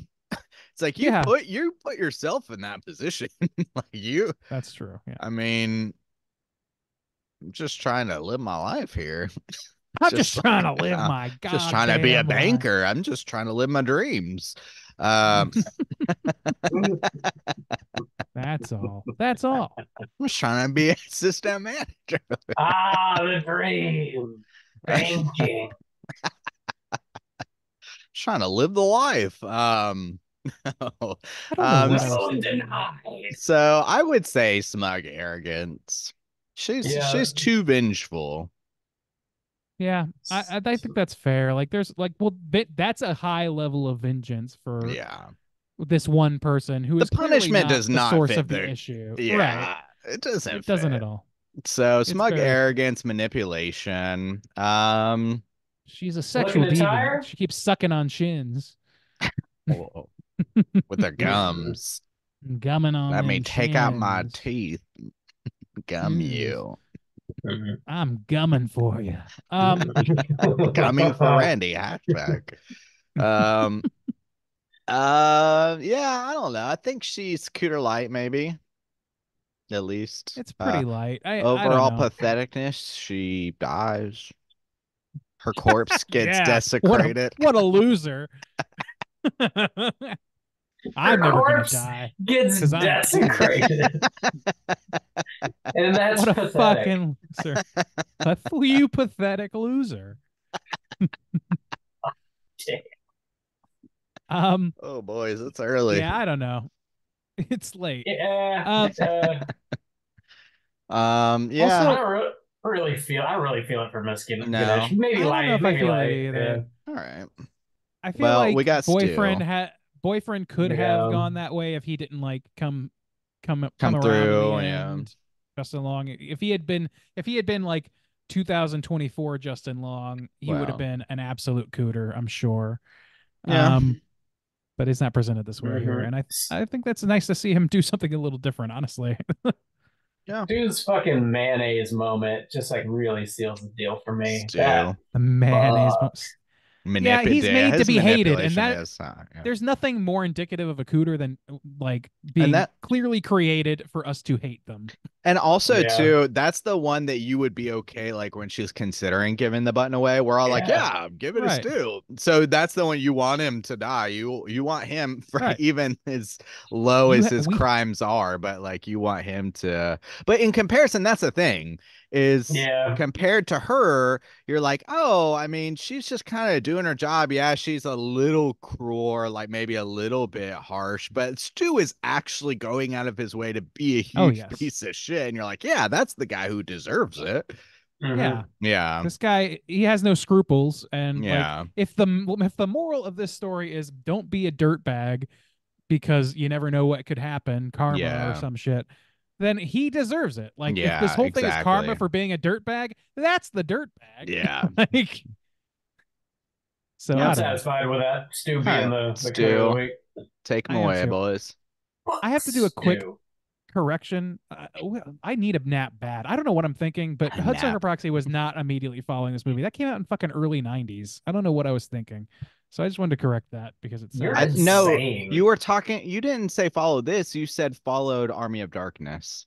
Yeah, you was it did. Army of Yeah. Darkness? I'm Yeah. too fucking Right. tired for this. Just shut up. Jesus you- Christ. And you'll be correct. Let's see if that's true now. Um, Oh God. Yeah, I think we got our Randy. cooter. We got We got him. Stu. We got him. The We got him. mayonnaise man. Fuck that dude. All right, let's go ahead and talk about what we've been watching this week, boys. Oof. all right, let's do it. Hey gang, what you been watching? Randy, what you been watching? It was The Quick and the Dead was the movie that followed Army of Darkness. Anyway, Dude, so that yeah, movie I watched slaps. I haven't seen it. Yeah, so I watched quite a few things this week actually, or the last couple of weeks. Surprisingly, I found some time for some shit. First and foremost, I want to mention something I've mentioned on the Slack a couple times, which is this show Ridley on Netflix, which is an adaptation of a novel, and it's a limited series of I think 8 episodes. I've got a couple more to go, but this is a fucking stunningly gorgeous looking show. And the premise, for those who don't know, is about this man who's basically a con man doing his thing. And so there's a little bit of like just that competency porn where it's like, oh, this guy knows what he's doing, and you're trying to figure out what his thing is, like how, like why he's doing certain things that he's doing. But it's also a little bit looser than that. He's just also just kind of flying by the seat of his pants a little bit. I don't know. I really like this fucking movie, and it makes me want to go to Italy so damn bad. Um, so yeah, really recommend that one. Very, very good, pulpy, noirish. It's all black and white, by the way, and like the film looks great. It looks great. I finally saw Joker, and I'm kind of mid on Joker. I liked a lot of it. I think I liked it more than I disliked it, but it's got a fucking weird ass worldview, man. I don't know. It feels like it's got the same problem as like Falling Down, where it's like white man's burden. Oh God, I can't believe that society is so cruel to me that I have to kill everyone. I have to be a major creep all the time because of society. Oh, like I know that it doesn't quite do it that rote, but I don't know. It has that tinge to it, and it kind of soured the milk for me just a little bit. But I did love the performance, man. Joaquin Phoenix can fucking act, even as Yeah. weird as he is personally as well. Yeah. Yeah. I watched Monkey Man, the Dev Patel movie, and that was a really fucking great action movie. I really, really liked that it was honestly like a really good action movie with really awesome kinetic camera work and also like a pretty straightforward plot, but the setting and the narrative being wrapped around these cultural signifiers that I'm just not as familiar with as like, you know, dirty cop, good cop, all the stuff that you would normally see in an action movie like this, or like underground anti-hero shit. Like it's just putting it in a new setting makes it feel so much fresher, and it looks great, and it's just really fucking good. It's a good action movie. And I'm not the world's biggest You're not action an guy, action so guy, yeah. not usually. Never even seen John Wick, I heard. That's true. And Jesus. yeah. I need to What a finally watch it loser. probably. I like Ah, Keanu. I just yeah. never I'm just not drawn to that shit. I got that confused with Jack Reacher so many fucking times in my life. Anyway, they also watched a documentary called The Greatest Night in Pop, which is a documentary detailing it with a lot of footage like of the event, of the recording of We Are the World, that big Ethiopian fundraiser event to try and yeah. like help Ethiopian hunger In like and the all this late stuff 80s with like or something, right? Or early 90s. in the late 80s. And like seriously, like I don't think like if you sit down and think about it, it's kind of fucking hard to believe that many people of that caliber were in the same fucking room for even the one night. But it's pretty crazy. It's a fucking Ray Charles, fucking Stevie Wonder, uh, holy shit, I'm blank. Not Tina Turner. What's her fucking name? There's a fucking like Prince. Michael Jackson was there. Like all these fucking people that are like behemoth motherfuckers. Kenny Loggins and Kenny Rogers and Bob Dylan. Like this is a fucking stacked cast, man, and it's really interesting because they have actual footage of the night and of things happening, and all they mostly do is kind of detail what this like the beat for beat what happens. And you know, it gave me more of an appreciation for that song and what they were trying to do and all this stuff. Lionel Richie was kind of like helming it in many ways, and so he was a big part of like telling the story in the documentary. And I don't know, I really enjoyed it. I thought that it gave me an appreciation for a song that I kind of see as schmaltzy and silly, kind of It's just weird on to the sheer imagine logistical achievement level. those big personalities in one room. Isn't it? And of course, and they're all recorded at the same time around and the video is being recorded at the same time, and like fucking Bruce Springsteen and Bob Dylan are like doing solos like right after each. It's crazy that this happened, honestly. But you know, Quincy Jones gets what he wants. Watched a couple episodes of Conan O'Brien Must Go. Is this on your list too, Bob? It is, yeah. Yeah, and I like you seemed a little bit sour on it, unless I'm mistaken. Yeah, kind of, a little bit. Like, Conan O'Brien's funny. I like Conan O'Brien, but this is like a travel show he did for HBO. If you're unaware, there's like 4 episodes total, so it's not real long. And he goes to a different place each time, and he really leans into the buffoonery of it. Mm-hmm. And it is oftentimes pretty funny, but it seems like some of the people around him might not totally enjoy his sense of humor or what he's doing. and it just feels like sometimes kind of fucking disrespectful to me. See, I don't know, But man. Like to you me, know, I really enjoyed what I've seen so far. It's so silly. It kept me like laughing out loud quite a bit. And honestly, if you watch Conan's like Man on the Street shit or any of his travel segments from all the way back into the 90s and shit, he's doing the same thing where it's like he goes out and he does like the silliest shit in the world and people often just don't know how to react to it, and that's part of what's funny about it. I don't know. I guess I didn't see much in terms of disrespect because he is mostly making a fool of himself. So I don't know. yeah, he is largely making a fool of himself. You can tell some people don't like it. Oh It's just yeah, like and a that's weird. I think that's what's like one of the things that's funny about it is watching somebody be like, okay, whatever the fuck that guy just said. Like, I Yes, don't I know. mean I think it's some people know who he is, but a lot of people have no idea. They just know he is right. some loud, goofy American, and they're just like, what the fuck is this? And it just kind of pulls some of the comedy out for me. There is See, to one. me, that's like cringe comedy in a fun way for It's me. really But go ahead. cringe, but I don't really like it. There's one moment when he goes to Norway and he's on a boat with these two fishermen that had me rolling. It's like Which so part? clear that these two fishermen fucking hate each other, and he just like keeps Oh asking yeah. them Oh questions about yeah. it. It is hilarious. That shit was really great. But I forget what he overall, said, but he's like, it's "Oh, all right. so you would like save him if he was drowning?" And the guy's like, There's like Damn. these dudes "Maybe." hate each other. They It's real they crazy. spend all like hours and hours and days and weeks together on this little boat, and they're the only people they see. So yeah, Damn. it's like, "Oh, does he annoy you at all?" He's like, "Yeah." It's that sort of shit. It's very funny. Anyway, that's most of my. The only other thing I'll mention is the Monster Shock Theater with Martin Monster, which is a tie-in promo for Late Night with the Devil that came on YouTube to promote the Shutter drop. So that was fun. Not much to it, but very fun. Cool. Juice, what you been watching? Not too much, but getting back into my little bit more regular routine of watched a couple more things this week than the past couple. I watched Suzume, which is, I think I'm pronouncing that right. Probably not, honestly, but it's a Japanese animation that came out in like 2022. I think it was like the biggest movie to come out in Japan that year, something like that. It's an animated film. It's good. It was good. Dramatic as Japanese animation tends to be, but I liked it. It was good.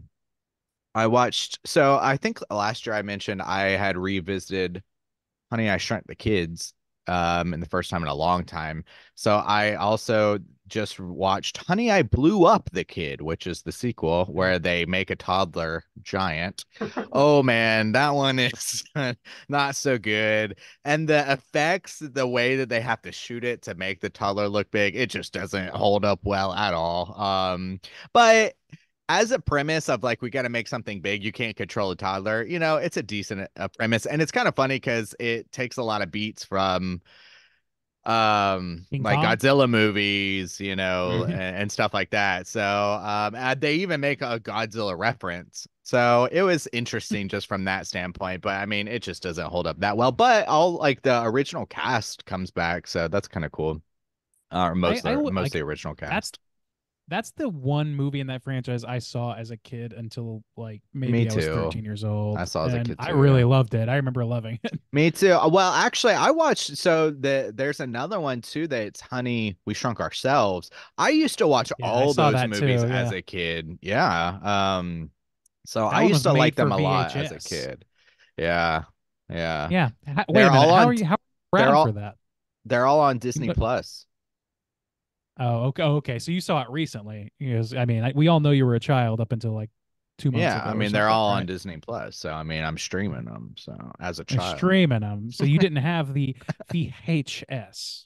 Well, Um, I also the only other thing I watched was I rewatched Past Lives, which is something I had watched last year on the plane ride, I think, back to the States or something. So it hasn't been that long since I watched it, but I revisited it. It was nominated for the Academy Award. It didn't win, but it's a good movie. And it's one I would recommend people check out. Kind of a bummer, but not fully a bummer.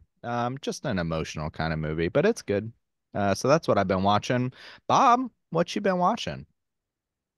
Oh, hey, some more Marvel movies. We Whoa, watched. Bob, I big know. What am I Marvel head over doing? there. Who am I? People say that We, about Bob all the time. Big Marvel head. they know it. Big They, marble head. they know it's true. The We head of a watched marble. Captain America: Civil War, which is That's yeah. solid. It's a Yeah. solid Marvel movie for sure. Introduced some new characters. It actually like moves the overall plot forward, and things matter. There's like stakes at hand. Really good action too. Captain America's like arc overall, as far as his like 3 or 4 movies or whatever, are pretty solid so far. They're I think mostly so. just Avengers movies, though, to be fair. And yeah, Well, after Civil War, Yeah. they kind of become that. I think They that, do, I yeah. mean, Winter I mean, Soldier is Civil still, War is Winter essentially Soldier a is Marvel a movie. banger. that's, yeah. I mean, I'm But Marvel. it is It's also, I don't know, Avengers. Avengers movie. that's almost as much of an Iron Man movie as it is a Captain America movie, and it's It's fair. definitely got Yeah, some heavy Yeah, Avengers that's what in I'm it. saying. Yeah. Yeah. that's what But I'm like saying. Winter Soldier is Winter Soldier, pretty yeah. much Cap. Yeah, that's true. Good shit. Really good shit. I also revisited Ant-Man, and that is okay. Me and you, Bob, we're on that same line. That is fine. Dude, enjoy yeah, it I was fine, yeah. pretty disappointed in that one. Yeah, I totally forgot Dos Malchian was in it. That was kind of cool seeing him in there for like 5 minutes. Man, he's barely Yeah. in it, but I Yeah. saw that Greg Turkington cameo recently, like for the first time in a while, and oh yeah, that yeah, shit makes me laugh so hard. He is so funny. yeah. Also watched Black Widow, and that one's pretty good. I haven't revisited that one yet, so okay. I don't Better than- agree. Oh, really? Okay. Better than a lot. I thought I like Bob is a big sucker for what's his name from Stranger Things. You love that guy. Oh yeah, You I love do. that guy. David Harbour. David Harbour. Yeah. Harbour. Yes. I like that dude. Yeah, he's a nice I like him addition. too, but still. Yeah, I mean all I like all the Florence additional Pugh as well. characters. Yeah, All the Florence- actors in that, I actually like all of them now that I think of it, but Yeah, oh well.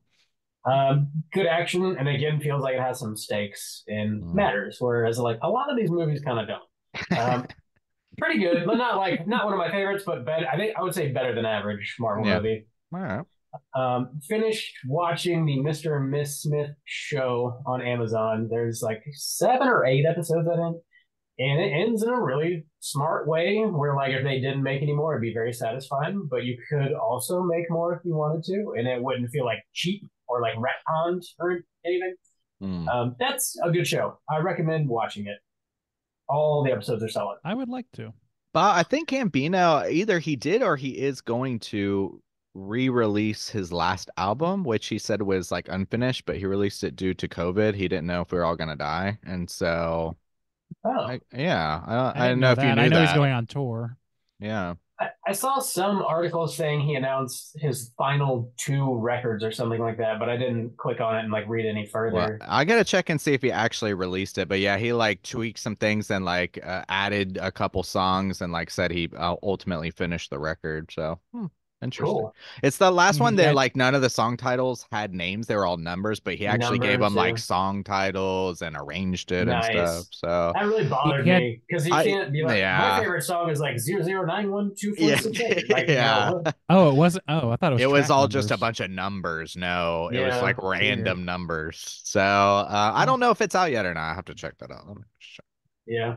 Well, hopefully he added the most important thing. Keeping the beat, keeping the beat. Yes, it's true, I'm keeping the beat. You got to keep that beat. Last thing I'll mention is the Jinx Part 2. Episode 1 just aired on HBO last night, and I watched that this morning. Oh yeah. How is it? And so far, good. I mean, it doesn't really. It sort of picks up immediately where season 1 leaves off, and it doesn't go too far to the story. It's just sort of like getting things in place. Mhm. But I saw some review recently that said it was like it gets really meta somehow in this season. I don't know how, but the first episode's solid. I look forward to seeing the rest. The first season of the Jinx, if you haven't watched it and you're into true crime even remotely, definitely check it out. I want to say it was like a 6 episode docu-series. It was actually produced by Blumhouse, and I think that was good. sorry. It's really, It's one of really, the really good. big. It's one of the first big name limited series true crimes that sort of kicked off this big wave that we're in now. I Yeah. think. It's Or that we're cresting. definitely don't do any research. Just if you haven't seen the first season, put it on, watch it, go in knowing nothing. It's about this rich dude that allegedly may have killed some folks. That's all you need to know. Just put it on. No, he killed some folks. Good shit. Yeah, but that's pretty much all I've been watching this week. We do Update. have one voicemail. That Childish Oh, Gambino yeah. album has not been re-released yet. It's pending. It will be. Okay. Cool. I will All right. listen to the finished product. Yeah, we do have one voicemail this week. Let's go and get into our hotline screens. Hotline screen.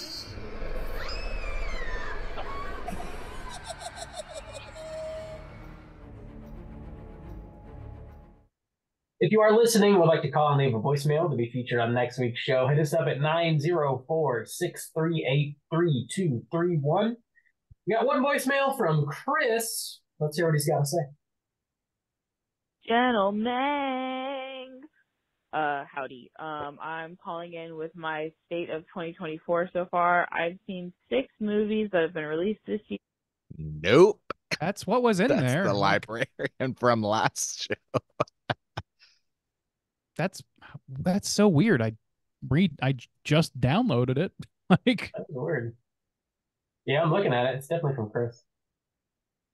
all right. Well, sorry about that. I don't know how that happened exactly. Gentlemen. All right. I was like, Yeah, I was That like, doesn't- maybe that Rob got the name sounds- wrong. just I was for a trying to let it roll second, for I a was like, second. precious librarian. Yeah. Yes. Yeah. All right. You ready for that pickup? Yeah, go for it, man. Hey, Straight Traveling Crew, this is Chris in Louisiana. So I'm listening to the Civil War episode, and I wanted to propose an idea, something that I haven't heard anybody talk about yet. So, and hopefully you guys aren't Civil Warred out, talking about it. And I haven't finished the episode, so, disregard if this comes up later in the episode. But so everything I've heard about, when people talk about the movie was that it was a warning, and it was a pretty... wasn't a so subtle warning, of what could come and how it would look like. But one thing that I don't hear people talk about is that, or propose, is what the justification, of the war. Like, it was like in the beginning of the movie, one of the things that confused me was that they were talking about, the main secession forces were California and Texas. And me and my girlfriend looked at each other when we were watching it, and it was like, what? Like, so they're seceding, but they're opposing? And they never really explained it, but in the movie, or maybe they did and I missed it, but what I got from it was that the president was so tyrannical, that the little bit of info tidbits that they did give us was that, he was authorized, like attacks on civilians. So then that was one, and then it was like the disbanding of the FBI, and I'm not sure what that would lead to, but you have a president that's so tyrannical that Texas and California collectively, set aside their political differences and agree to secede from the Union, to take the president out. So it makes me think when I hear about, how Civil War was a warning movie, and it was like, I get it, but if the president in this hypothetical story, if they were doing things, that were so horrific that this is the eventual outcome, then it's like, what really is the warning? So, and again, I don't know if you guys end up, talking about this specific point of view, but it's just one thing I haven't heard anybody talk about, when they talk about the discussions I've heard of Civil War. So, I want to know your guys' thoughts about that in that kind of perspective. So, all right. Well, thank you so much for the show. Great job. Talk to you later. Bye. I'm Civil Warred out. Whew. No, I'm just kidding. There's always room for Civil Well, War. Spider-Man really should have, risen up the ranks and not just no, yeah, I think that's I fair. think we touched on I had mentioned that it felt calculated to me to make California and Texas like the seceding parts, but I think maybe we touched on the fact that maybe Ron Swanson was a little underutilized as the Mhm. president, that we could have had a little bit more of that. So I think that kind of touches on that a little bit. Yeah. And I know I definitely floated the idea like, okay, I think there's things that California and Texas Could would see happen. eye to eye on as being federal Yeah. consolidation of federal power is often seen as a negative to right-leaning conservative Yeah. folks, and human rights abuses are seen as so negative in left-leaning folks. Yeah, So you made a I good think point if you that if hit Texas had seceded first and the president attacked them and they were civilians, then California could easily be seen as like pairing up with them. Well, and they Yeah. also talk about how Lee's first big break was shooting the Antifa massacre, they call it. So Yeah. they're massacring citizens. They're using so to the question of what's the warning, I think it's just a warning against despots trying to usurp all of the power in the Yeah. country. And Yeah. it may have in this particular movie, for one reason or another, narrative or convenience, whatever, been these two seemingly opposing states that run the show against that president.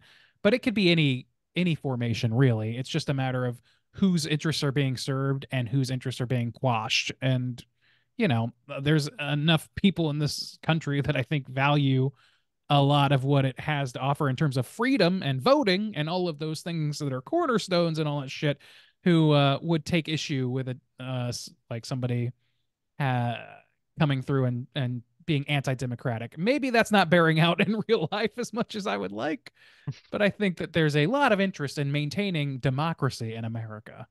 I'm interested in that, Randy. Yeah. So I don't know. I also think the differences between California and Texas they have a lot in common in general. Like they're both financial powerhouses, economical powerhouses that, California I think subsidizes like 2/3 of the country that are not meeting. I don't know. I can't remember the specifics, Mississippi, looking at you. Well, all of the Everybody lower shits income, on Mississippi the for lower everything. Dude, Mississippi fucking sucks. I have the lower spent tier time there. economic states are subsidized by California and also Texas. Like they're economical powerhouses with people that love to be themselves and love freedom. The concept of being free to do what you like. With the amount of water space that Mississippi has, ports and everything, they should not be as shitty as they are. Yeah. I mean, you control the port of the Mississippi River. Why are you so poor? Call in with your Mississippi hot takes on the next episode. Shout out to all of our Mississippi fans. I know there's probably a few. I'm not prepared to talk about the microeconomics of states I'm not familiar with. So birthplace of the blues, at least, I guess. Birthplace of the blues? What? Yeah. Is that? Oh, I don't know. Mississippi Delta. Oh my God. You said the blues, and I immediately thought you were talking about fucking Blu-rays. Jesus Christ. Holy shit. That's too good, man.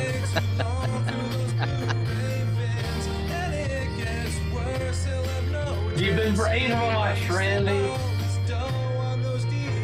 The goddamn blues. Blues on the brain, Randy. The Blu-ray was famously invented by Mississippian Robert Johnson. Robert Bluesman. Robert Johnson sold his soul at the crossroads for a Blu-ray of Big Mama's House. I'll do anything for them sweet blues, devil. I'll even give you my soul. Rob, you've been seen at a crossroad before. I don't know. You've been to Mississippi before, haven't you, Bob? A lot. Yes, I have. Anyways. Oh boy. Yeah. Sorry for all the people who live in Mississippi. That's not directed at you. Thanks for calling in, Chris. Chris from Louisiana. Yeah, that's fair. We didn't like get too deep into the reasoning as to why the Civil War started, but the movie didn't really either. It seems like that's a lot of background noise. Yeah. Solid point. Yeah, that was one of our crux issues, was whether or not it was even warranted to do that. So, Sure. Yeah. And it can go back and forth, I think. Yeah. I'd be interested to like spitball them. It's a fun conversation. Yeah. Just real fun. Just a I'm having fun. Conversation. I'm not Civil War'd out. Give me more Civil War. Again, if you guys are listening and want to call and leave a voicemail for next week, hit us up at 904-638-3231. You guys have any prompts you want to throw out for next week? That's a great question. We're getting halfway to Halloween. Oh, that's true. Walt Turkish Nacht is upon Mark us. is coming. Oh my God. The Green Man. You doing anything the special? May Queen. What are you doing? Yes. Are you building a bonfire? I think I might burn something wicker. I'm feeling like a mang. Feels right. Maybe a mang. I don't know. Maybe a basket. You can't pin me down. All right. Maybe a wicker chair. I'm gonna pop over to who needs Michael's and buy a 40-foot wicker mang for my bonfire. What's the largest wicker man you have available? You have a 10-foot wicker man they have a 10-foot wicker mang over at the Sticks and Stuff you can get for a real princely sum. I'm trying to celebrate some pagan worship here. Well, I need the biggest wicker mang you have. Where's your wicker mang section? I don't see it. It's down there by the crosses. Where's your Celtic section? I need a wicker man. Ancient Celtic section? I know you have one, Michaels. Celtic sections, huh? So call in and fucking say whatever you want, I guess. We don't have any problems. Tell us off about living in Mississippi and how it's great. They got good food. Just call in and tell us why your state would succeed in succession. I just want the tourism board of Mississippi to call in and give us our assholes on a platter. That would We're be great. My asshole. We only take a few billion from California, okay? A few billion right off the top. Yeah, call in, say hey, just say what's up, say whatever. 904-638-3231. We'll be back next week. I don't know what we're talking about. Maybe Abigail, if that ends up working out for us this week, if you can see it juice. Yeah. If not, probably another Patreon pick. So keep your eyes peeled. I'll try and post on like Instagram or whatever if we figure it out midweek or so. Yeah, so you can watch along. Give you all a heads up. Yeah. But we'll be doing something next week. That I guarantee. Call in with your favorite Raimi story. Go. Yeah, sure. Until next week, you can find us on all the socials everywhere. Straight Chilling Podcast. Just look us up. If you want to join in on the daily Slack channel conversations, let us know on one of our social media outlets, and I'll send you a link so you can do so. Hang out with us for the Joe Bob Walpurgis Nacht watch party this Friday at 9 Eastern. And until next week, as always, all you mother truckers, please keep chilling. Then grease me up, woman!